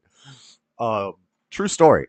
And I was the instructor of that homeless Tai Chi group because I used to go there for the burritos and the coffee and the $2. Eventually, I got housed and I was still teaching. I became like the leader because when I first started going, we had a real Tai Chi instructor who was the leader of it, and he would do the classes. Eventually, he got ticked off, and he's like, "I'm not doing this anymore. These people are not interested in doing Tai Chi. These people are only here so they can get $2 and buy drugs." And so he stopped doing it. So when he left, we needed a new instructor. Now I was there not to get drug money. I was at the time, I think I was still on methadone, but I was clean from everything else. So I would go to the clinic, get my methadone, and then go instruct the Tai Chi class. Or, well, at first I learned from him. I would always stand right behind him and I would learn because I liked doing it. It made me feel good. It was a great way to start your day. Do some Tai Chi, stretch. It's like meditation with movement. So, it's nice outside. The sun's rising. We're by a fountain and we're doing Tai Chi, and it gets you ready for the day. I always felt great that day after I did the Tai Chi in the morning. I should do it again. It was pretty cool. But anyway, I know that yoga and stuff, I know there's some like demonic stuff around some of those yoga positions and things like that. But Tai Chi, I felt like it was like slow combat skills. And it's like stretching while you're meditating. I liked it anyway. So I studied the instructor. And when he left, I became the instructor. So I would stand at the front of this big group. And I eventually got pissed off and left too, because a lot of these people would show up and they would just be talking. They're like smoking joints and stuff. They're like smoking spice joints and talking during the whole thing. And I would stop and I would turn around and say, "Hey, I'm not going to say their names, but the people who put the thing on, these are like radical Democrats. These are like radical Democrats who organized this thing." I'd say, "Are you going to do something about this? These guys are screwing up the whole thing. They're smoking a spice joint during the Tai Chi." And they would like come and get mad at me and talk to me. And they're like, "Listen, we're in charge here. You don't get," because I got a little authoritative with it. And I would like walk up to people, be like, "Put the joint out and do the thing or go home." And then I'd be like, "Yo, are you gonna give these people $2? Are you like, why are you letting them stay here?" And they got mad at me and they told me I need to stop doing that. So I said, "All right, I'm done. I'm not doing this anymore." And I left. And then I never came back after that. But I say all that to say this: we're about to try something. I'm not as flexible as I haven't tried this yet, so I might totally fail here. But let's see. Check this out.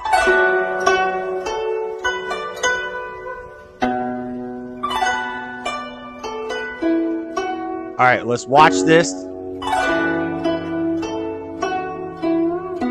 His butt doesn't touch the ground. All right.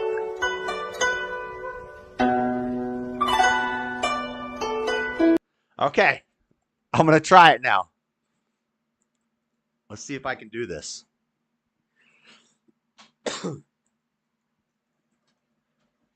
Somebody play some Asian music.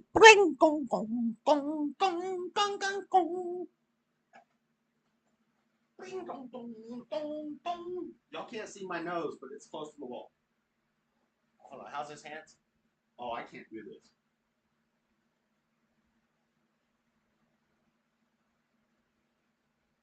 Hold up. He's holding on to his knees. Okay. He kind of wriggles his back. Pause. Don't anybody clip that. Don't clip my dang booty twisting.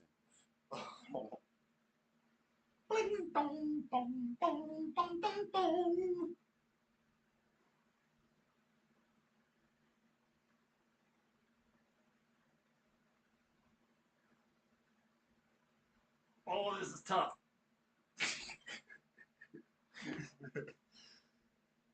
I just try to put your hands out to the side for balance.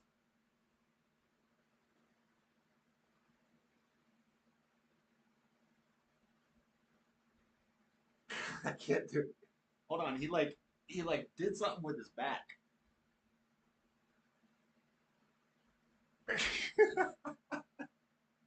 Bing bong, bing bong, bing bing bong. Okay, I failed. I failed. I did not successfully. Does this qualify as weird sex stuff? I failed. Yeah, I'll just stick to the push-ups and regular squats. I was not successful. Man, I'm like out of breath. That's tough. That's tough. I thought I'd be able to do it, but I don't even know if I could do that like regular. Yeah, I was twerking. Like without the wall there.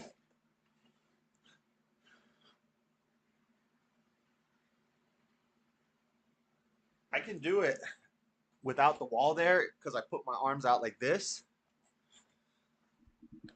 L hip mobility. We gave it an A for effort. All right.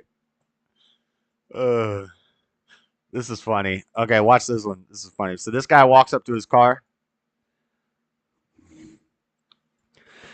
This guy's he's got a box of stuff, and he's gonna show with his fancy new car how easy it is to put stuff into the car.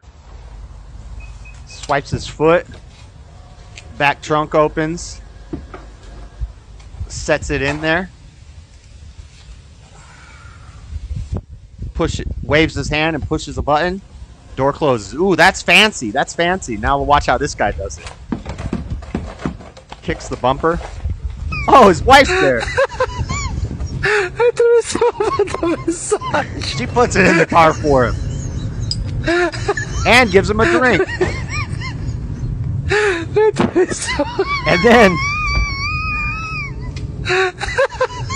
And then, like a good woman, she gets in the passenger seat and lets the man drive. Wow. See, that's how based Crouching Josh hid in Dragon Balls.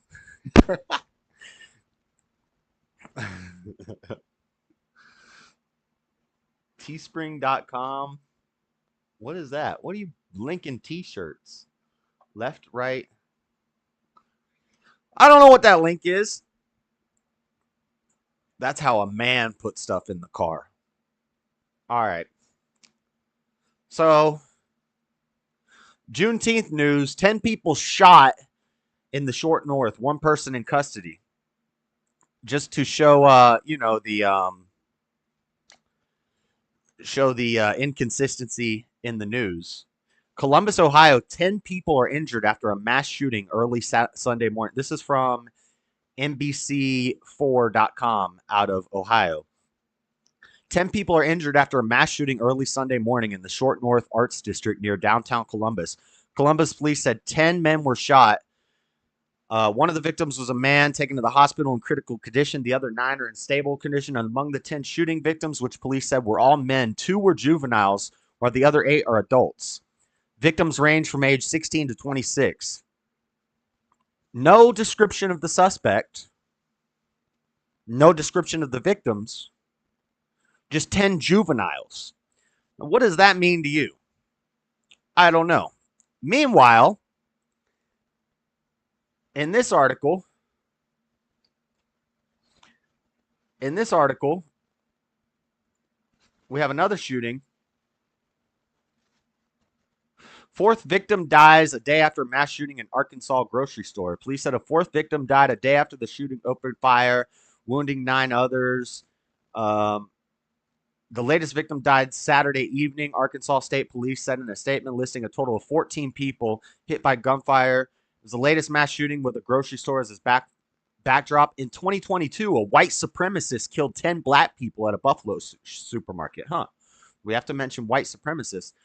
The dead were identified, and the shooter Police identified the suspect as Travis Eugene Posey, 44. So you have his name, his age, and he will be charged in 4 counts of capital murder.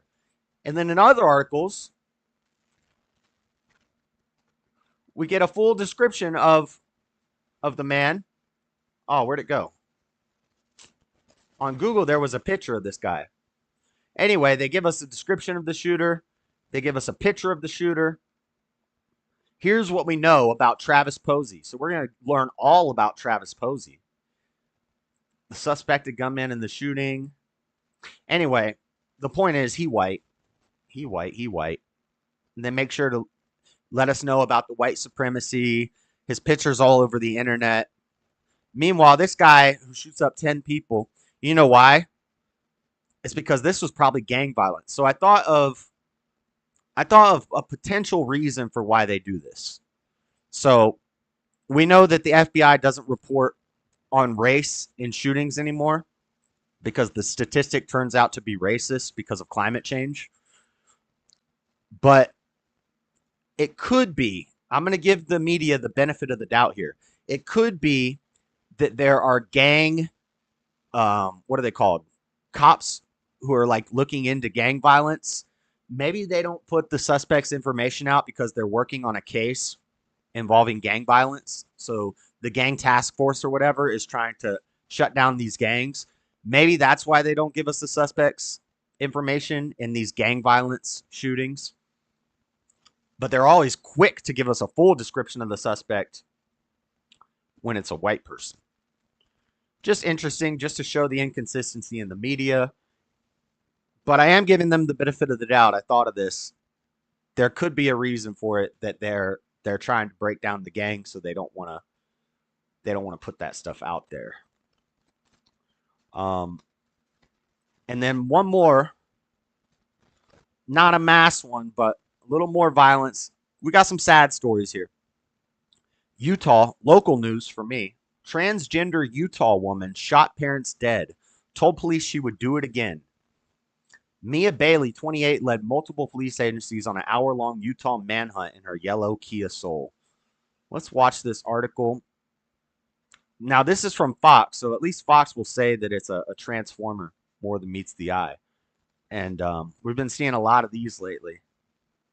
It's almost like there's some sort of problem with their brain. I don't know. Don't give me an ad. Oh, you're going to show me articles that have nothing to do with the story? Yeah, I don't know why they do this.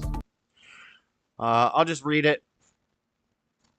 An armed and dangerous transgender woman accused of gunning down her parents in their Utah home spurred an hours-long manhunt this week, telling authorities she would do it again after her capture. Mia Bailey, 28, was arrested Wednesday and charged with 11 felony counts related to the double homicide of parents Joseph and Gail Bailey, the attempted murder of her brother, according to Washington City Police Department. We have some good news. We have the suspect in custody. This person looks like what's that chick that was in that video game? Juno. Juno? Looks like Juno. I think Juno is also one of these types. Right? Bailey allegedly broke into her parents' home around 7 p.m. and shot her father in the head and her mother 3 times. She then went downstairs to find her brother and his wife locked in his bedroom and shot through the door before fleeing the scene. Both survived. Bailey later told the police that she didn't care whether the shot killed her brother, according to court documents. Oh, that looks like Dylan Mulvaney. Wow. Wow. So, but hey, they're white, so, you know, we'll give you all the information on the suspect because they're white. Great. Anyway, enough of that mess. Parents drown in Florida beach rip currents while vacationing with 6 children. Another sad story. And then we'll hit you like that. You just rammed our car. And then we'll get on to some less sad stories. Let's see. We do find some sort of center. Because there's like a tropical storm, Alberto or something going on right now. And the people decide to take their kids to the beach. I have this story here because I have a story about this. I saved a little boy's life at the beach. It was either Cocoa Beach or Daytona Beach, which is on the East Coast. Usually we would go to like the Gulf because we lived in Tampa, where there's not very big waves. But sometimes we would go over to like Daytona or Cocoa Beach. And I think this dude was British. We were swimming, and I'm a good swimmer. Especially when I was a kid, I was a crazy swimmer. But people were pretty deep out there, and the waves were pretty big. And I'm swimming, and I hear this British guy, and he's got like one of those inflatable like lay down rafts, the flimsy ones, out in the ocean with like 6-foot waves. Not smart. And he's got his son. His son is chunky. They're both chunky. They're both overweight. And the kid is like holding onto the raft, trying to get on the raft. Can't get on the raft because it's this flimsy little thing. The dad's also on the raft. It's like Rose and Jack on the door. You know, this flimsy little raft can't hold both of them. And they're trying to get on, and they keep getting hit by the waves, and they're getting pulled out, and they can't get to shore. And I hear the guy screaming, help us in it. Help us in it. We need a spot of tea. Get up all these bottles of water. He's screaming for help. And he's like holding on to his son, and his son is keep going under. And like these people are both going to drown. And I got out there, and I put my arm around the kid, and I grabbed the raft, and me and the dad started swimming full force towards the shore. And I think I saved their lives. He doesn't even leave the water to go to the bathroom. I guess he holds it the whole time. Oh no, that's not what I do. That's nature's bidet. That's the way to bidet without being gay. You just go crouch in a stream, like Rome said. But anyway, I think I saved this British kid and his dad. I think I saved their lives. So they owe me. If you guys are ever watching this, hit your boy up with a Cashapp. All right, but this story did not end so well.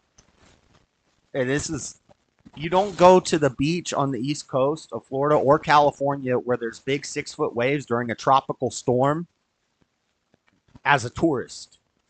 Like, don't do it. And this is sad. I don't mean to make light of a sad situation, but let's see this. Trying to figure out, would it be further to the north or further to the south, but certainly a lot of that convection further over here, heading towards Daytona Beach, which, by the way, we just had an image of it, rough water. Miami Beach further off to the south, not quite as bumpy out there and turbulent of waves, but you can still get the rip current risk. So even though the water doesn't look as angry, it's still a hazard. Here's a look at radar. So Brandy was talking about. Are you just going to talk about the storm? Or she did great. It's there. It's moving in. Yeah. But there's that outer band right there. She'll need it at some point, I would say, in the next couple of hours. Mm-hmm. And we saw this with Alberto too. You know, it goes on a pretty nasty rain band. The coastal. Each one's kids. They were all vacationing in Pennsylvania. The parents drowned in vacationing from Pennsylvania. All these people from Philly, they love all the people from the Northeast. They love to come down to Florida. All crazy Democrats. A rip current in Florida. This happened just yesterday. Took place at Hutchinson Island Beach. This is near Port St. Lucie. A mother and father, 6 of their kids, they were all vacationing together. The parents got pulled out by a rip current. 2 of their teenagers were with them. They tried to rescue them. But sadly, this story ending tragically. When we look at rip current deaths, we see it every year.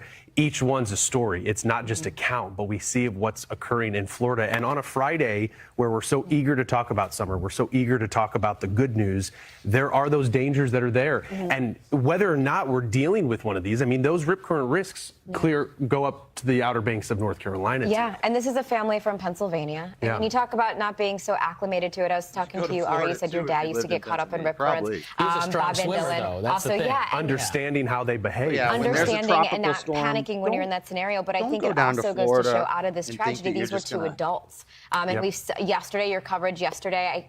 Don't go to Florida and think that you're just going to go swimming during a tropical storm for a nice day at the beach. Go to the Gulf. If you want to swim in the ocean, go to the Gulf side. Go to the Gulf side. All right. That's it for all the sad stories. Now we're going to get into well, this is interesting. I haven't read this article yet, but in honor of the 2-year anniversary of Roe V Wade being overturned, we have an article about abortion. This is from NPR.org. Health news from NPR. Shots.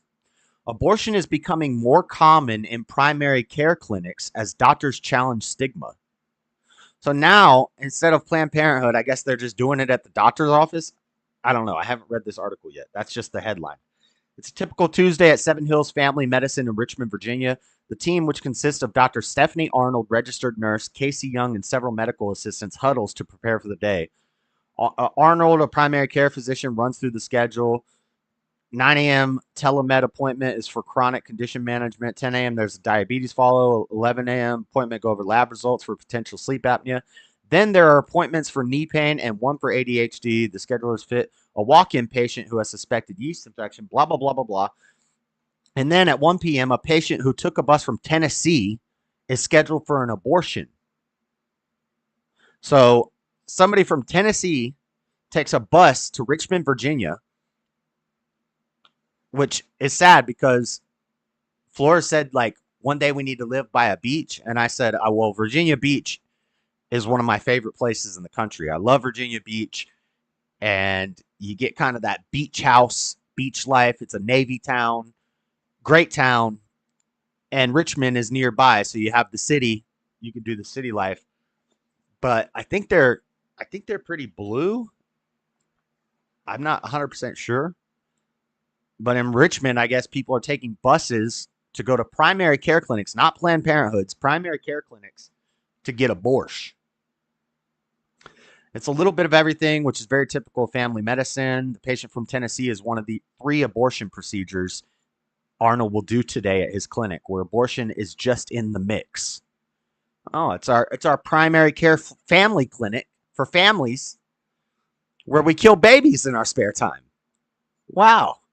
In lieu of a standalone clinics offering abortions or telehealth appointments where patients get abortion medication by mail, family doctors are offering an abortion option in the familiar setting. What is a family doctor in a familiar setting killing babies? That makes sense. That's like when they call it family planning. How is abortion part of family planning? Isn't that the opposite? Isn't that kind of like an oxymoron? That a family care clinic does abortions? How are you caring for the family? This trend of primary care integrating medication or procedural abortions, usually in early pregnancy, is growing in states where abortion is legal. While there is little data on how common this is becoming, NPR heard from primary care doctors across the country who said they are expanding their practices to provide abortion care. There's no reason for this care to be siloed, said Arnold, who is very public about her offerings, which include abortions up to 12 weeks of pregnancy and gender-affirming care. I don't feel like it's any different than my management of diabetes or chronic pain. Cutting somebody's wiener off is the same as diabetes. This is just a routine part of my day. This is horrible. And look at this lady. Look at this lady. She looks exactly how you would expect her to look. She looking like a man. She looking like a man. Like a pixie haircut, short-haired lesbian. I bet you she's a lesbian. This is anyway, they ship out mifepristone, not mifepristone. Oh yeah, it is mifepristone. Okay, yeah. I was thinking that's the hair loss drug. Is it? No. Bolguano. So anyway, not so happy news. Not so happy news, but on the good side, Roe v. Wade was overturned, so your state can get rid of this crap. But then people are just going to take buses to other states to get their abortions. Meanwhile, buses of immigrants are going to be shipped into your state. So I'm telling you guys don't want to vote. When Joe Biden gets reelected, I'm blaming you. When America burns, it's your fault. Enough of that. Let's move on to some science news. News in science. We have ads inserted. Why are they inserting so many ads? I said conservative ad placement. It seems like they're doing an ad like every 10 minutes. Gender affirming care, and then Suicide A. That's a witch, not a lady. Yeah, pretty much. Enough of that crap. Let's look at some interesting science news before we get into our last little segment here, which is science related, tech related. Elon Musk, just before White History Month, Elon Musk is out here making white babies. Elon Musk welcomes baby number 12. The child's name is Shivon Zillis. His third with Norleek's corpse. Or no, maybe that's the mom. I don't know if Shivon Zillis is the mom's name or the baby's name. All of our friends and families know failure to issue a press release, which would be bizarre, does not mean secret, Musk said, of his newest child's arrival. Tesla founder quietly added a new member to his family earlier this year with Neuralink Corp's director of special projects, Shivon Zillis. So this man's had like 12 babies with 12 different babies' mamas. This man's out here flexing. He out here flexing. And don't worry, he has money to pay the dowry. He can afford the dowry. He can take care of that child. Even if he's not present, like a good father, he's out there working and he's taking care of the mother and the child. He's providing. He can pay the dowry. Do I think that it's good to have 12 baby mamas? No. But do I think it's good that he's making up for the replacement rate for the rest of America? Yes. He's making little baby geniuses all over the place. He's just too out there. Isn't sex family planning? Yeah. So there's negative sides to this, but there's also good sides to this. Shout out Elon. Bro, let the man get it in. You know? All right. The monoliths are back. Do you remember? I think I had started the stream and I did a story on this like 2 years ago. Remember the monoliths? Well, there's a new one.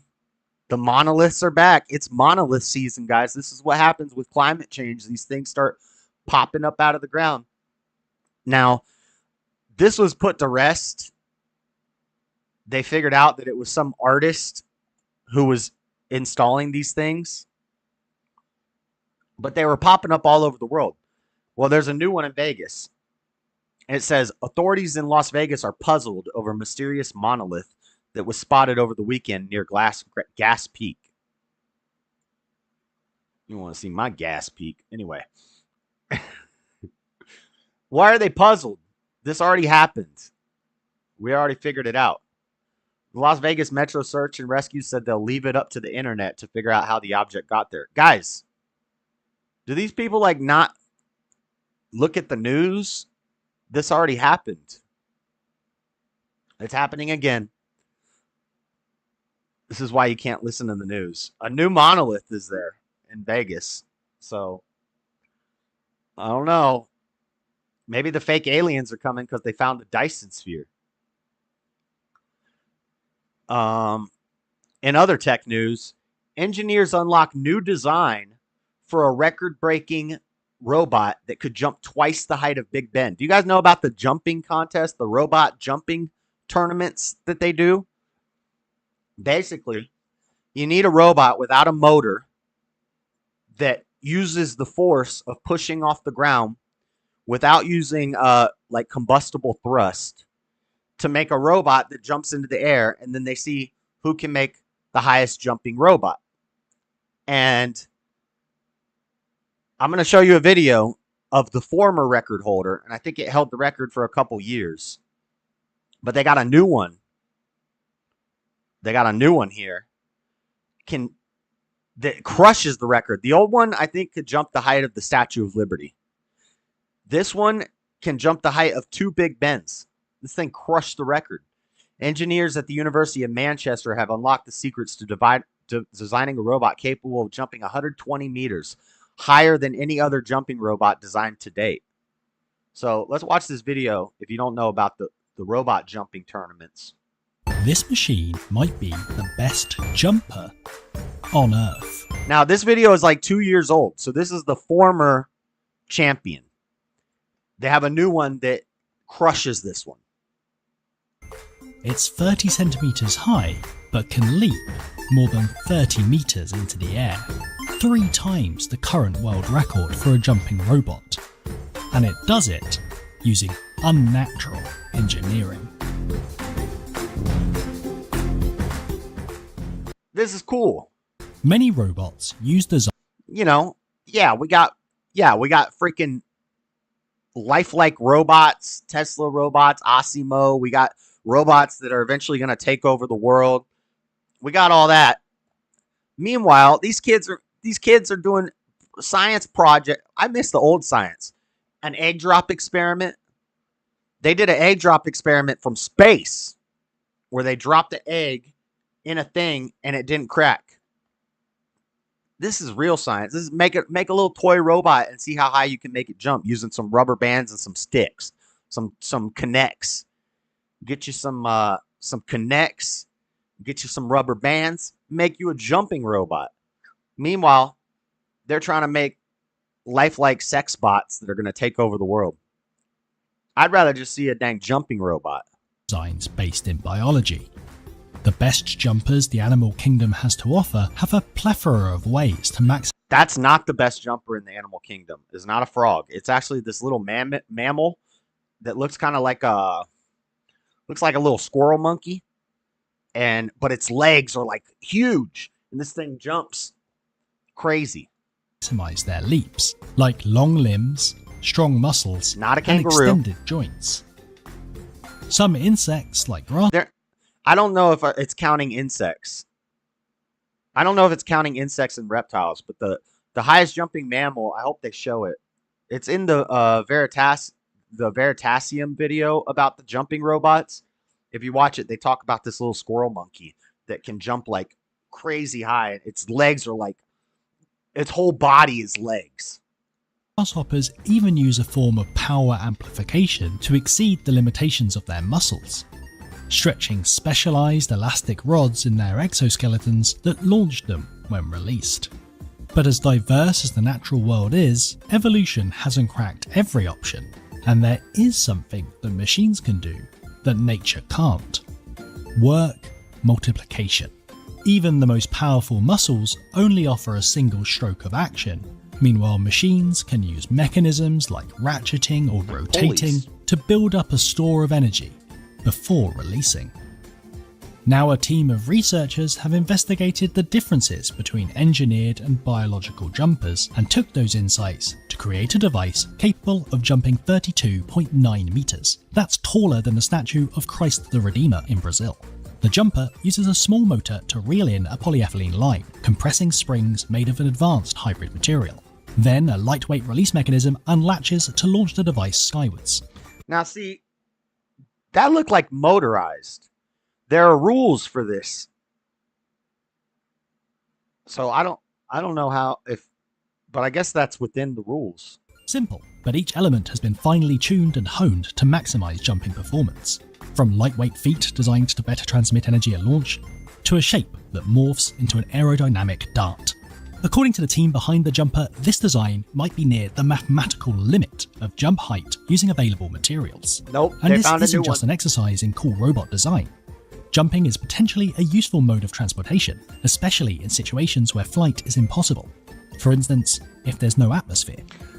I don't have, also, speaking of this, okay, that's enough of that. Speaking of this, is this it?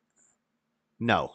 I don't have the story, but they're developing a catapult to launch rockets and so that they can, or to launch satellites, so they can get satellites into orbit without using thrust, without using rocket fuel. So instead of having to use all this rocket fuel to get the satellite into space, they're developing a giant catapult that launches satellites into space. That's pretty awesome. So now that Virgin Galactic is doing commercial space flights, I wish I still had my stocks in Virgin Galactic, but I had to sell them for a giant loss because I was broke at one point. But now they're starting to rise. Virgin Galactic, SpaceX, Bezos's Blue, whatever, they're all working on commercial space flights. Because if you can do a parabolic flight, you can basically leave the atmosphere or get to low Earth orbit and travel much faster. You can fly like around the world really quickly. So eventually they're going to have commercial space flights available for an affordable price. They currently have them if you're rich. The flat earthers who are super rich should pay for one of these tickets and go up and look at the Earth from low Earth orbit. But they're not going to do that because that would prove them wrong. Just like they won't take a trip to Antarctica because that would prove them wrong. They don't want to prove themselves wrong. Like Jeranism already proved himself wrong with his experiment. You could do simple experiments, or you could put your money where your mouth is and just go up there. You know, get a flight on a Virgin Galactic commercial space flight. But anyway, from Science News, they're saying human spaceflight's new era is fraught with medical and ethical questions. So apparently these people that are going up to space are not doing too well when they come back. So maybe it's not a good idea. They say that going to space changes you. Often what's being referenced is a shift in mindset, a renewed sense of perspective that comes from seeing our world from above, a phenomenon that's been called the overview effect. But it seems unlikely that rocketing off into the atmosphere, experiencing powerful G-force acceleration followed by a sudden weightlessness, then exposure to increased radiation and the utterly exotic environment of low Earth orbit doesn't affect the human body in some way. Medical researchers have been studying how spaceflight affects astronauts' health. Well-known products include bone loss, heightened cancer risk, vision impairment, weakened immune system, and mental health issues. Kind of like the Vaseline. Yet what's going on at a molecular level hasn't always been clear. A new project known as Space Omics and Medical Atlas, or SOMA, is poised to help answer such questions. A suite of 26 papers appeared in June, representing largest database of aerospace medicine and science biology published to date. SOMA is responding in part to a major shift underway in human spaceflight. The rise of crewed commercial missions such as Axiom, Polaris Dawn, and SpaceX Inspiration 4. The project's data sets include clinical information from these missions as well as those from NASA and JAXA, the Japanese Space Agency. While professional astronauts employed by government agencies must undergo rigorous health screenings, no such similar regulations apply to private space tours, leaving thorny medical, legal, and ethical questions unanswered. Space lengthens human telomeres. Perhaps the most well-known long-term biological NASA study involved identical twins Scott and Mark Kelly. Researchers looked at how Scott's 340-day stay on the International Space Station affected his physiology, gene expression, immune system, and mental reasoning. Yeah, but we're just talking about a quick space flight, not a 340-day stay on the ISS or whatever. but they're looking into it. Could have some detrimental health effects. So I still encourage the flat earthers to go up there. Please, sir, please go up to space and don't come back. Once you figure out the Earth's not flat, please don't come back. Stay up there. You're not helping the human race. It's a sad display. Space, that place between your ears. Yes. All right, enough of that. Let's end with, it's been a while since we did a space and tech show, so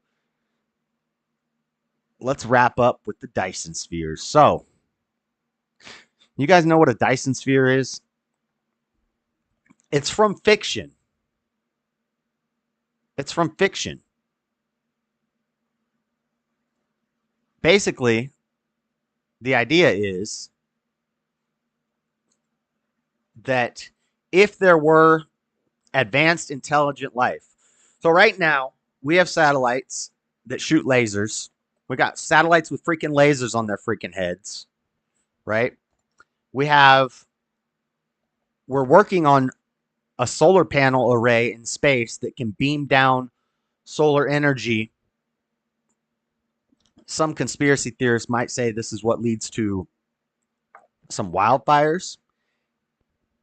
Some people like me might say that we're going to see cities being burnt down from strange lasers in the sky.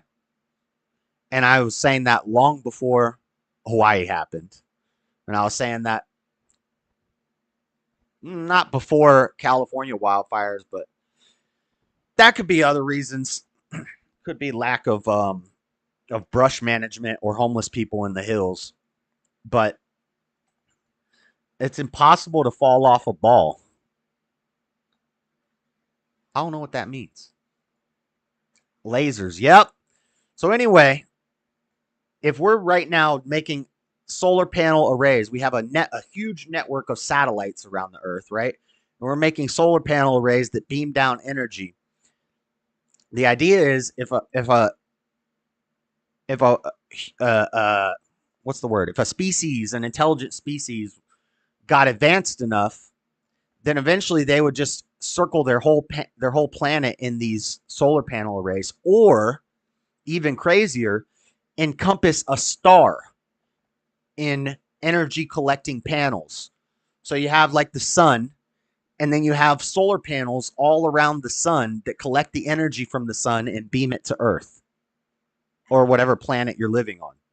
So the idea is with these like James Webb telescope that can see billions and billions of light years allegedly into the past or into the future or whatever, in galaxies and galaxies away, that we would see planets encompassed by Dyson spheres, which is what the phrase is coined from a sci-fi fiction book, where in the book the guy said they encompassed their star in this sphere so that they could send energy. And then a scientist, no, the term is coined from the scientist who discovered this idea or came up with this idea. Turns out the scientist just stole the idea from a science fiction book. So in that instance, science is BS.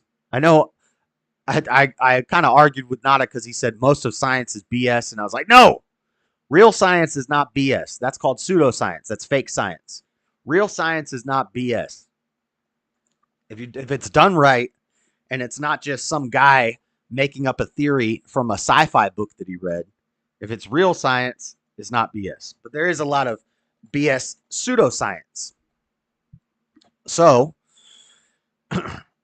apparently, they're claiming they may have found some Dyson spheres. And we're going to debunk this today because the aliens are fake. There is no intelligent life in outer space. The universe is not infinite. Physical infinites don't exist. There's an end to it. Maybe we're inside of an egg that a chicken just laid in a larger universe. But there ain't no dang multiverse. String theory's lame. It's just an argument for the kalam, or I mean against fine-tuning argument for God. Ain't no multiverse, ain't no infinite universe. That's the kalam. Physical infinites don't exist. The universe has an end. Aliens aren't real.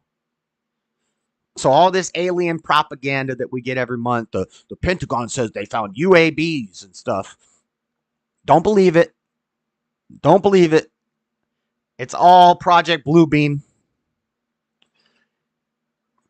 It's all what, was it Reagan or Nixon who talked about the only way to have one world government is if we had an outside threat. So they're going to come at us with fake aliens. That's the next step. It's war, plague, and then fake aliens. We had the COVID. We got the wars. Next step, fake aliens coming to take over Earth so that they can install a one world government, a one world religion, and a one world currency. It's happening, guys.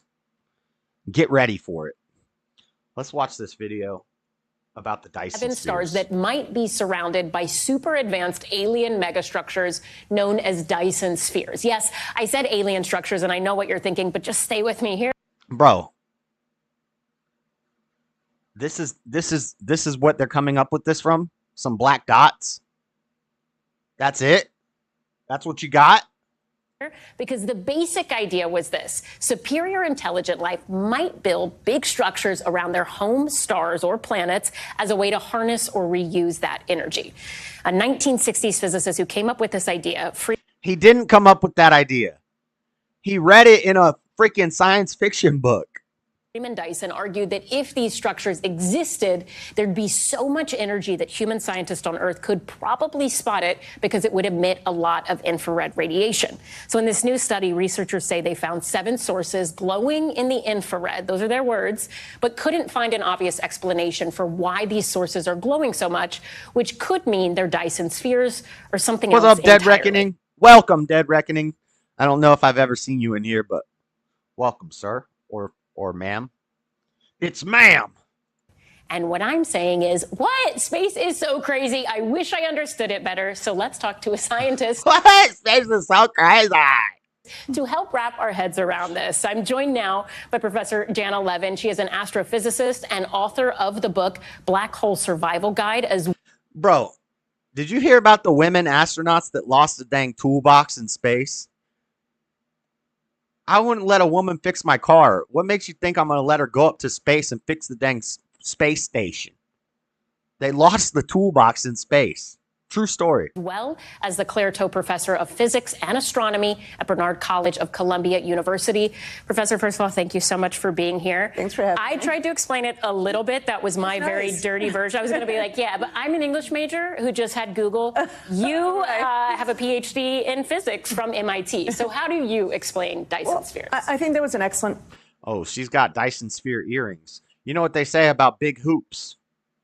You know what they say about big hoop earrings? Explanation. If you look at where we are relative to the sun, we're very far away. We're the 3rd planet in. And imagine the light that we try to collect, let's say, with solar panels on people's homes or on any roofs to... They have them in space, lady. To collect that energy. Imagine if you got really close and you caught everything the sun was emitting. It's just a tremendous amount of power. And so Freeman Dyson was thinking about this. Actually, he was originally inspired by sci-fi. Yeah. The scientist who came up with the theory stole it from a dang, who's a Orson Scott Card book. Written by Olaf Stapleton like decades earlier. Olaf Stapleton. And his idea wasn't so much a solid. So Olaf came up with the dang idea, not this guy. This should be called an Olaf sphere. At least they didn't let the alien. At least they didn't let the lady astronauts drive the ship. They would have backed it into an asteroid. They backed it into the moon. They knocked the moon out of orbit. Sphere. It was really like satellites in orbit, a network of things that would be orbiting and would essentially, what we would now say, have solar panels and are collecting that energy. So what do you make of this study? Just generally speaking, I guess. Do you think it's possible that these are the elusive Dyson spheres? So I think it's very unlikely, but I'm open. We have to be open as scientists if we think we know. In other words, it's BS. It's more fake alien propaganda. the answer before we go and observe, then we're already defeated. I think it's terribly unlikely, but it's extremely exciting and interesting to think about. And it's fun to think about. What's probably going to happen is we're going to look at this infrared. Those are pimples on your anus. Those aren't Dyson spheres. Those are pimples on your anus. Signature that you mentioned, and we're going to find out that there's a natural cause. So a lot of things emit heat in the infrared, infrared goggles. Those are really good vacuums. They're expensive, though. Allow us to see human bodies and the heat of human bodies. And it's not that dissimilar that when we look in the infrared, we see things emitting heat. So the idea was if we... Well, it wasn't the first time that they had a woman in space. Because did the Challenger... Stephen Will, did the Challenger explode on the way back or on takeoff? I thought it exploded on takeoff, which means she wasn't the first woman in space. She didn't make it. But if it exploded on the way back, then, yeah, it was a woman teacher. I just can't remember if it was on the way back or the way there. Butt zits. That's what I said, bro. Those are pimples on your anus. We all been turned into serfs. We got to be muzzled with science. We had this takeoff. Very technological. Yeah, it was on takeoff. So she wasn't the first woman in space. She would have been. Maybe. Never mind. That's not nice. No, I won't say it. Advanced civilization, like thousands of years beyond where we are. She's still alive right now. Hey, and they could build such a thing, and it was. Now it's the conspiracy corner. Now we're in the conspiracy corner. I like it, Dead Reckoning. I like it. Collecting all this energy, it would collect also some heat and it would have to cool off, and we would see that in the infrared. But there are other natural possibilities that could explain. What do you think those possibly could be? Well, it could That's not a Dyson sphere. That's a Dyson cylinder. Be a very young star that still has some material around it in kind of a disk, and that's how planets form. Planets coalesce out of these early disks, and those can emit in the infrared. It could be that there's actually an entire galaxy in the distance behind the star, and we're seeing that galaxy, and we can't disambiguate those. Or it could be planetary collisions. I mean, there are natural explanations. It could be pimples on your anus. But I think it's worth noting, we're looking just 1,000 light years around us. That sounds far, but it's actually really close. That's our backyard. The entire Milky Way galaxy is 100,000 light years across. And there are probably more planets in the Milky Way galaxy than there are stars. So we're talking of hundreds of billions and maybe trillions of planets out there. And I think we're in an era... Of course there would be more planets than there are stars. Isn't that like obvious? Wouldn't there always be more planets than stars? Where we think the emergence of life is possibly inevitable elsewhere, that we're not the only example. Now, whether or not they've survived with thousands of years of industrial advancement to build a Dyson sphere is a different story. Yeah. Do you think there is a scenario where a Dyson sphere might actually exist, or do you think this is really just the stuff of sci-fi fantasy? I think it's feasible, unlikely. If you look at where we are... Unlikely. So all these headlines you see about are possible alien megastructures the only options for alien life, they're going to say no. All the headlines you see talking about the dang Dyson spheres are lies. Lies. All lies! Researchers have identified at least 7 stars that might be surrounded by advanced megastructures known as Dyson spheres. Might be. So they mislead you. They mislead you. They come out and they do the headlines. Did scientists find Dyson spheres? Nope. No, they didn't. And then they give you images like this that make it look like there are like red dots in it. So people, the uninitiated, are going to look at this and be like, what are these red dots in the Dyson spheres? Are those Dyson? Those red dots are, that's the cursor. That's the freaking HUD. Newly released study by the Royal Astronomical Society specifically looks at the theory around Dyson spheres. It found at least 7 stars that might be surrounded by these alleged alien structures. A group of researchers looked at infrared, heat, near stars located within 1,000 light years from Earth, a type of heat that can't otherwise be explained. That lady just explained it. Could the Dyson spheres be aliens? This guy says aliens on Earth are more likely than real Dyson spheres. Well, we definitely got aliens on Earth. We got illegal ones jumping across the border all the time. All sorts of illegal aliens. What's Wikipedia talking about? So they say this guy wrote a paper, Freeman Dyson. So he's credited with the name of the Dyson sphere, but he stole it from a 1937 science fiction novel called Star Maker by Olaf Stapleton. The physicist and mathematician Freeman Dyson was the first to formalize the concept of what became known as the Dyson sphere. So if all you have to do to be a dang scientist and get your name on an imaginary alien star, all you have to do is go read a dang science fiction book and then write it out with big complicated words. And you have to have a degree as a physicist and a mathematician. And then all of a sudden, you get your name on a fake star. Dyson did not detail how such a system could be constructed, simply referring to it in the paper as a shell or biosphere. He later clarified that he did not have in mind a solid structure, saying a solid shell or ring surrounding a star is mechanically impossible. The form of biosphere, which I envisaged, consisted of loose collection or swarm of objects traveling on independent orbits, so basically satellites around the sun. Which I think if we make it another 1,000 years, we could do that.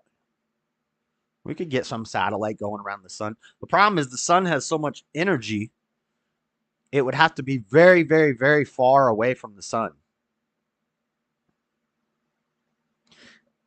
But in theory, it should be doable. Wasn't there a movie where they traveled into the sun? I don't think that's humanly possible ever. I don't know. I think the sun is like too powerful that we couldn't go into it. We'd get to the core of the earth before we could get to the sun.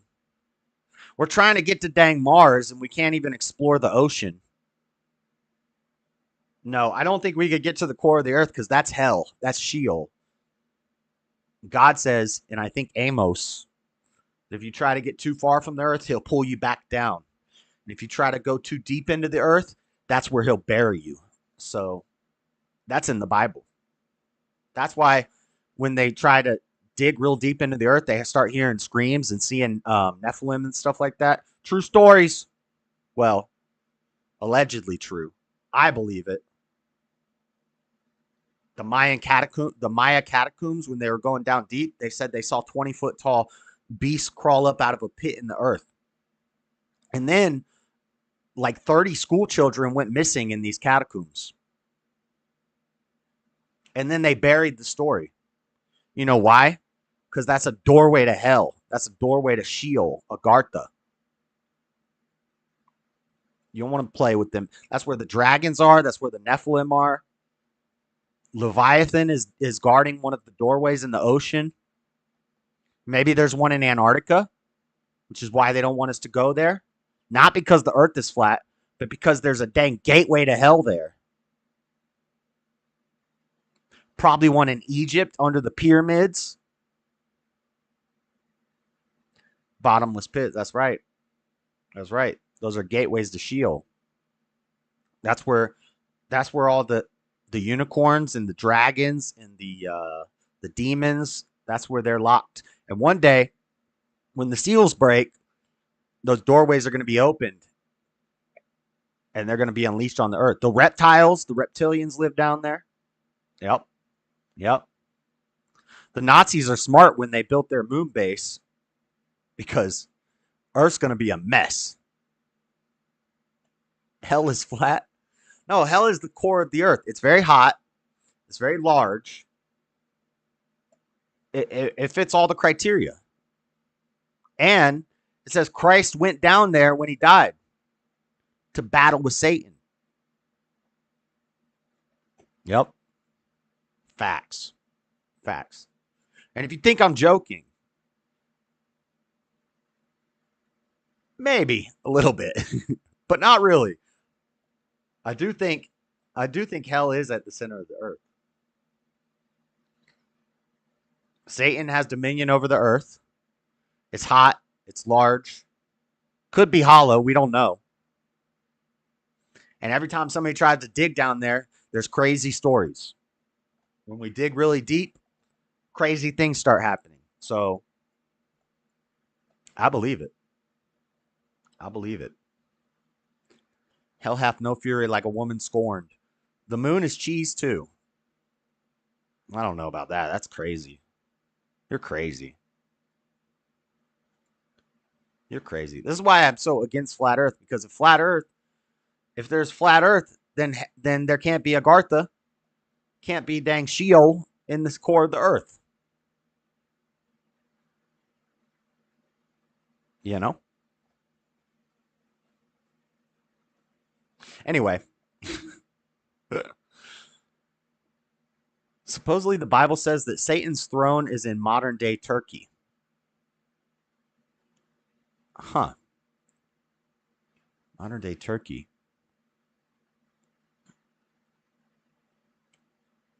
We have dominion. Satan, get behind me. Of the earth? No, our kingdom is in heaven. Satan has dominion over the earth. But God has dominion over Satan. So really, God still does have dominion over the earth, but he basically gave it to Satan. He's like, you can have that ant farm. Those ants are a mess.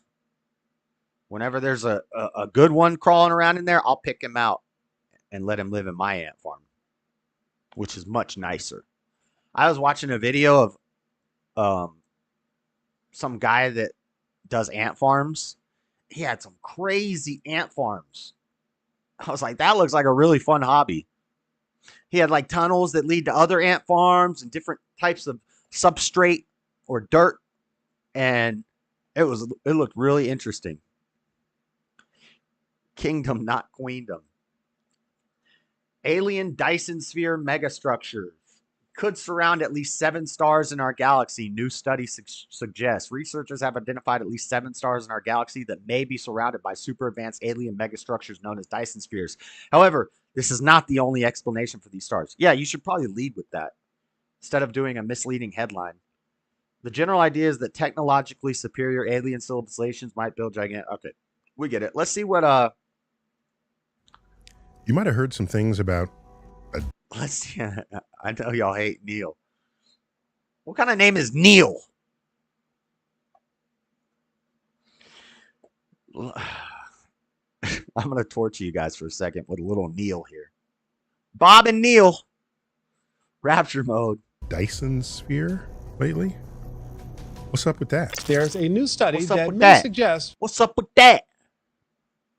We are not alone. A group of researchers say they've identified at least 7 stars that we already watched this What lady if someday we could build a superstructure so big we could basically surround our sun and capture its energy directly? And then you got to beam it to Earth with lasers and you end up blowing up the Earth. We got solar panels in space that are trying to beam down solar energy and it's lighting cities on fire. What happens when we collect all the sun's energy and try to beam it to Earth to utilize it? We end up destroying the whole planet. What's up with Dyson spheres, bro? Hey, bro, what's up with Dyson There's something spheres? called a Kardashev. A Kardashian? I've heard of a Kardashian. Civilization, named for Nikolai Kardashev. He was an astrophysicist. Look at the history of what we call great civilizations. One of the things that distinguishes great. What's so great about that? It looks like a pile of dirt. Oh, we figured out the easiest way to build a tall structure. You start with a big base and you move your way up and get smaller and smaller. We're going to call it a pyramid. Whoa, how did they figure out how to build a pyramid. Oh, it's the first thing that a kid learns when they're playing with freaking mega blocks, how to build a tall structure. It's not that complicated, bro. Especially when you have trained dinosaurs and 1 million slaves. Is their capacity to generate and consume energy. And so if that's the case, he talks you can too think slow. of levels of civilization based on how much energy they consume. And thus was born the Kardashev scale. A civilization that's level 1. The Kardashev scale is like And so if that's the case, you can think of levels of civilization based on how much energy they consume. And thus, bro, the Kardashev scale is the same as power scaling in anime or like Dragon Ball. I don't like anime, guys. I'm not an anime nerd. I just like Dragon Ball. But if you watch like Dragon Ball or any type of anime, they have what's called power scaling, which is basically in each saga, they get more powerful.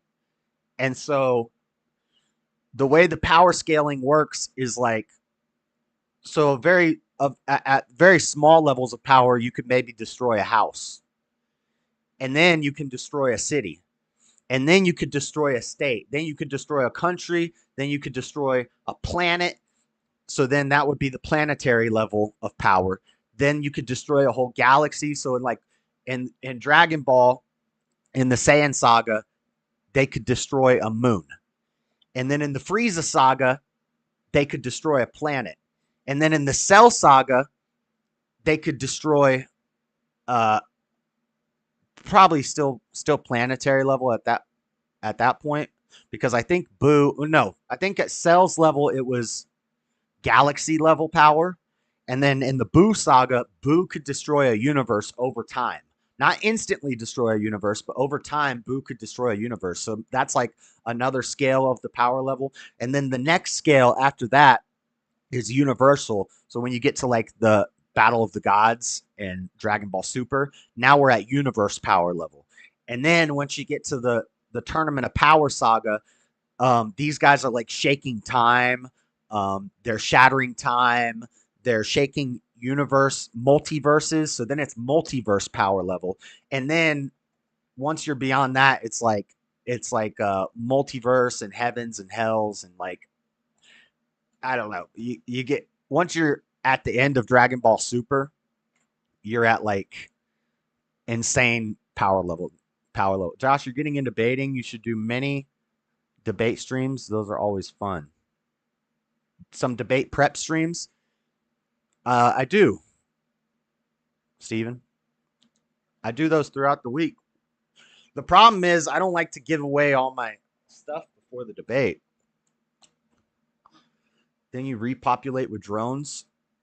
Neil deGrasse Dyson spheres.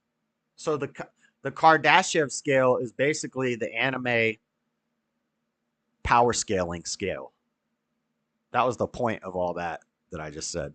Thus was born the Kardashev scale. A civilization that's level 1 on this Kardashev scale has the power to harness the energy of its home planet. And that's extraordinary when you think about what that involves. On our home planet, there's the energy of volcanoes, of tornadoes, of hurricanes, and of earthquakes. This is Earth exhibiting a display of energy that typically we run from or die from. If we could control all of that, that would be an power scaling debates for Dragon Ball get heated. If Lin Yin Shen were here, he takes that stuff way too seriously. Extraordinary state of our civilization. Tapping a volcano. He'll write you a whole novel about, so that you now can use. Lin Yin Shen will write you a whole novel about freaking Dragon Ball power scaling. And I'm like, bro, I like to watch the show and I'm into it, but not this much. I really don't care that much. Use that energy to run the city that the exploding volcano would have otherwise leveled. Dragon we're not there yet. But that would be a civilization type 1. Civilization type 2 on a Kardashev scale is, well, what else is generating energy out there? Well, our host star, the sun. So imagine we had total control over the sun's energy. Right now, we just set up a few solar panels here and there, and it's, we're whatever energy happens to get. Why aren't these scientists mentioning the fact that we have solar panels in space right now? I've talked about it on the show. I've shown you the articles. I've shown it to you. Why aren't they mentioning that? There on a clear day and not at night, that we're tapping some of the energy of the sun. But the sun is emitting energy in every single direction in space. So imagine you could harness all of that energy.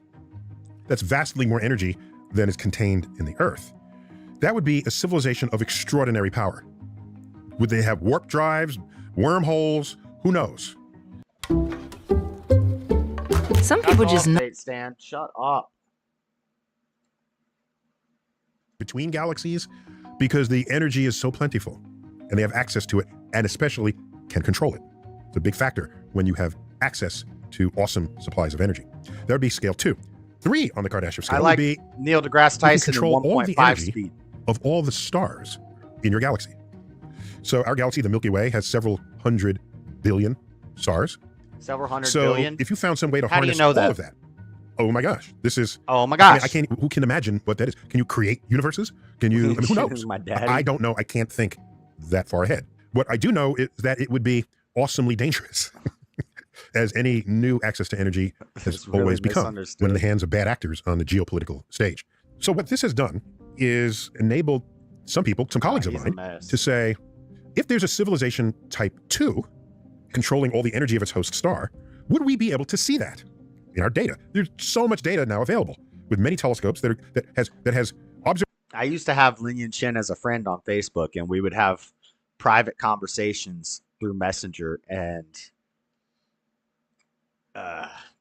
there was a falling out because it was a mess. Observational and spectroscopic data of billions of stars. Billions. We have observational data on billions of stars in the universe, not only in our galaxy, but other galaxies. And so if there was a type 2 civilization, could you detect it? What would it look like? Well, a couple of things. If you're looking at invisible light, the kind of light that the sun primarily gives off, they would be blocking that light to absorb that energy for their needs. So you would see an ordinary star just begin to disappear as they built structures around it to absorb that energy. There's an interesting fact here. Well, there's no such thing as a free lunch in the universe. You can't just take the sun's energy and then have the energy disappear. It manifests in other ways. You know, it manifests as heat. Heat. You know this intuitively, even if you've never thought about it. If you have an internal combustion engine car, the kind with pistons, right? You put in gasoline, that gasoline burns via pistons and spark plugs and all right to move the car forward, and the engine gets hot. Your use of that energy not only propels your car forward, but also turns into heat. If there's a civilization that managed to completely enclose its host star, it would get rid of all the visible light, because that's high quality energy that it's using. It takes that light through the solar panels. The star would slowly disappear from a, quote, a regular looking star and would ultimately appear as a red glow in your infrared telescopes. So there's a recent study in a peer-reviewed journal, the Monthly Notices of the Royal Astronomical Society, one of the more respected journals in the world, of a study that's just simply looking for these red glowing blobs in the galaxy, in the pre-existing data that's already out there. Didn't even have to design a telescope for this. The telescopes are already bringing in the data. They're just asking a different question on those images. Infrared. So out of a sample of millions of stars, they found 7 candidates that might be one of these type 2 civilizations. And why are they all right next to each other? I mean, I guess that would make sense if there was one intelligent species out there that got that far, that advanced, that they would encapsulate all of the surrounding stars, so it would be in a centralized area. Or it could be some gas cloud that was warmed up and is radiating infrared. So, of course, the press... Yo, I'll show you a gas cloud that radiates some infrared. Loves aliens. If your first guess is, there's an alien civilization that's making this infrared, energy the press will comes talk from about the work. enemas. If it's, well, What? Energy comes from energy. Could be gas clouds that have been warmed with dust in them that have been warmed by this energy that's been radiated, and it's masquerading as what could be a type 2 civilization. You can't rule that out either. As a scientist, just because you don't fully understand what you observed, it doesn't mean aliens. His globe behind him has a Dyson sphere around it. Aliens did it. That shouldn't be anyone's first guess. The universe brims with mysteries and physical phenomenon we're still discovering. And so, yeah, I tend to be a little more conservative about that. A friend of mine died a few years ago, Freeman Dyson, a brilliant physicist. He came up with the idea of an entire sphere. So a Kardashian civilization type 2. No, he didn't. He said a sphere wouldn't work. He said it would have to be like different pieces. Neil, and he didn't even come up with it. Dang, Olaf Stapleton came up with it. They just simply have control over all of the energy of their host star. One way to do that is to build a sphere around it that completely encloses that star. So no energy escapes your detectors, your panels. It just needs to have the power to tap that energy for whenever it needed it for whatever purpose. And you can imagine strips of panels. It wouldn't have to be the entire, let some energy get out. If you needed it, maybe those panels can close up and open again, like those stadiums that open and close in the rain or in the hot sun. And there's no telling what inventions, what discoveries, what new understandings of the universe would unfold in those civilizations versus ours, a type 0 civilization.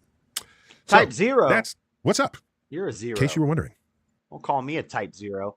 Well, that's it for the DYSON spheres, guys. What do you think? I think it's a bunch of fake alien propaganda mess. But that's all I got to say about that. Thanks for playing this at 2x speed. Yeah, I don't want to listen to that for 20 minutes. Well, 10 minutes. We made it 5 minutes. We made it much quicker. That's all I got to say about the DYSON spheres. I just find it interesting, the space stuff. Space is not fake. Dude took speed before this recording. All right, guys. I'm going to end this show. It's almost 9 o'clock. We're a little early, and that's fine. I'm going to walk Echo. Hold on. Where's our music? Where's our closing music? Closing music. Hey. This has been the Dreaded Conservative Show. We'll be back on Thursday for the debate. We'll be back tomorrow, too, with some fettuccine Alfredo and some Bloody Marys. I got Bloody Mary mix. But we'll be back in like 30 minutes for the after show, the after party panel. I'll be up all night. Discord will be open. Hang out. If you want to play some chess, we can play some chess. I've got to read a bunch of stuff and write a bunch of stuff, so you guys are going to have to pick up my Slack and come in the Discord and talk about stuff. And if nobody does, it's going to be a very boring stream. So, Monday night, kicking the week off right. Hit the like button on your way out. Super chats, cash apps are appreciated. $sign Dreadedconservative. But for free, you guys can hit the like button, share the stream. I'll be back in about 30 minutes. I'm going to take Echo for a walk and make something to eat. And then I'll be back and we'll stream all night. We'll hang out. Tomorrow night, snore stream, panel stream all night. Thursday is the debate. Next week, we got our church taxation debate on July 4th, on the 4th of July. So lots of stuff coming up. And hopefully I'll see you guys in the next stream. Watch for the thumbnail as soon as this stream is over. Buff is going to say he's carrying the show. Buff hasn't been in here all night, so he might not even show up. I'll talk to you guys later. God bless. Have a good night. We out. Peace.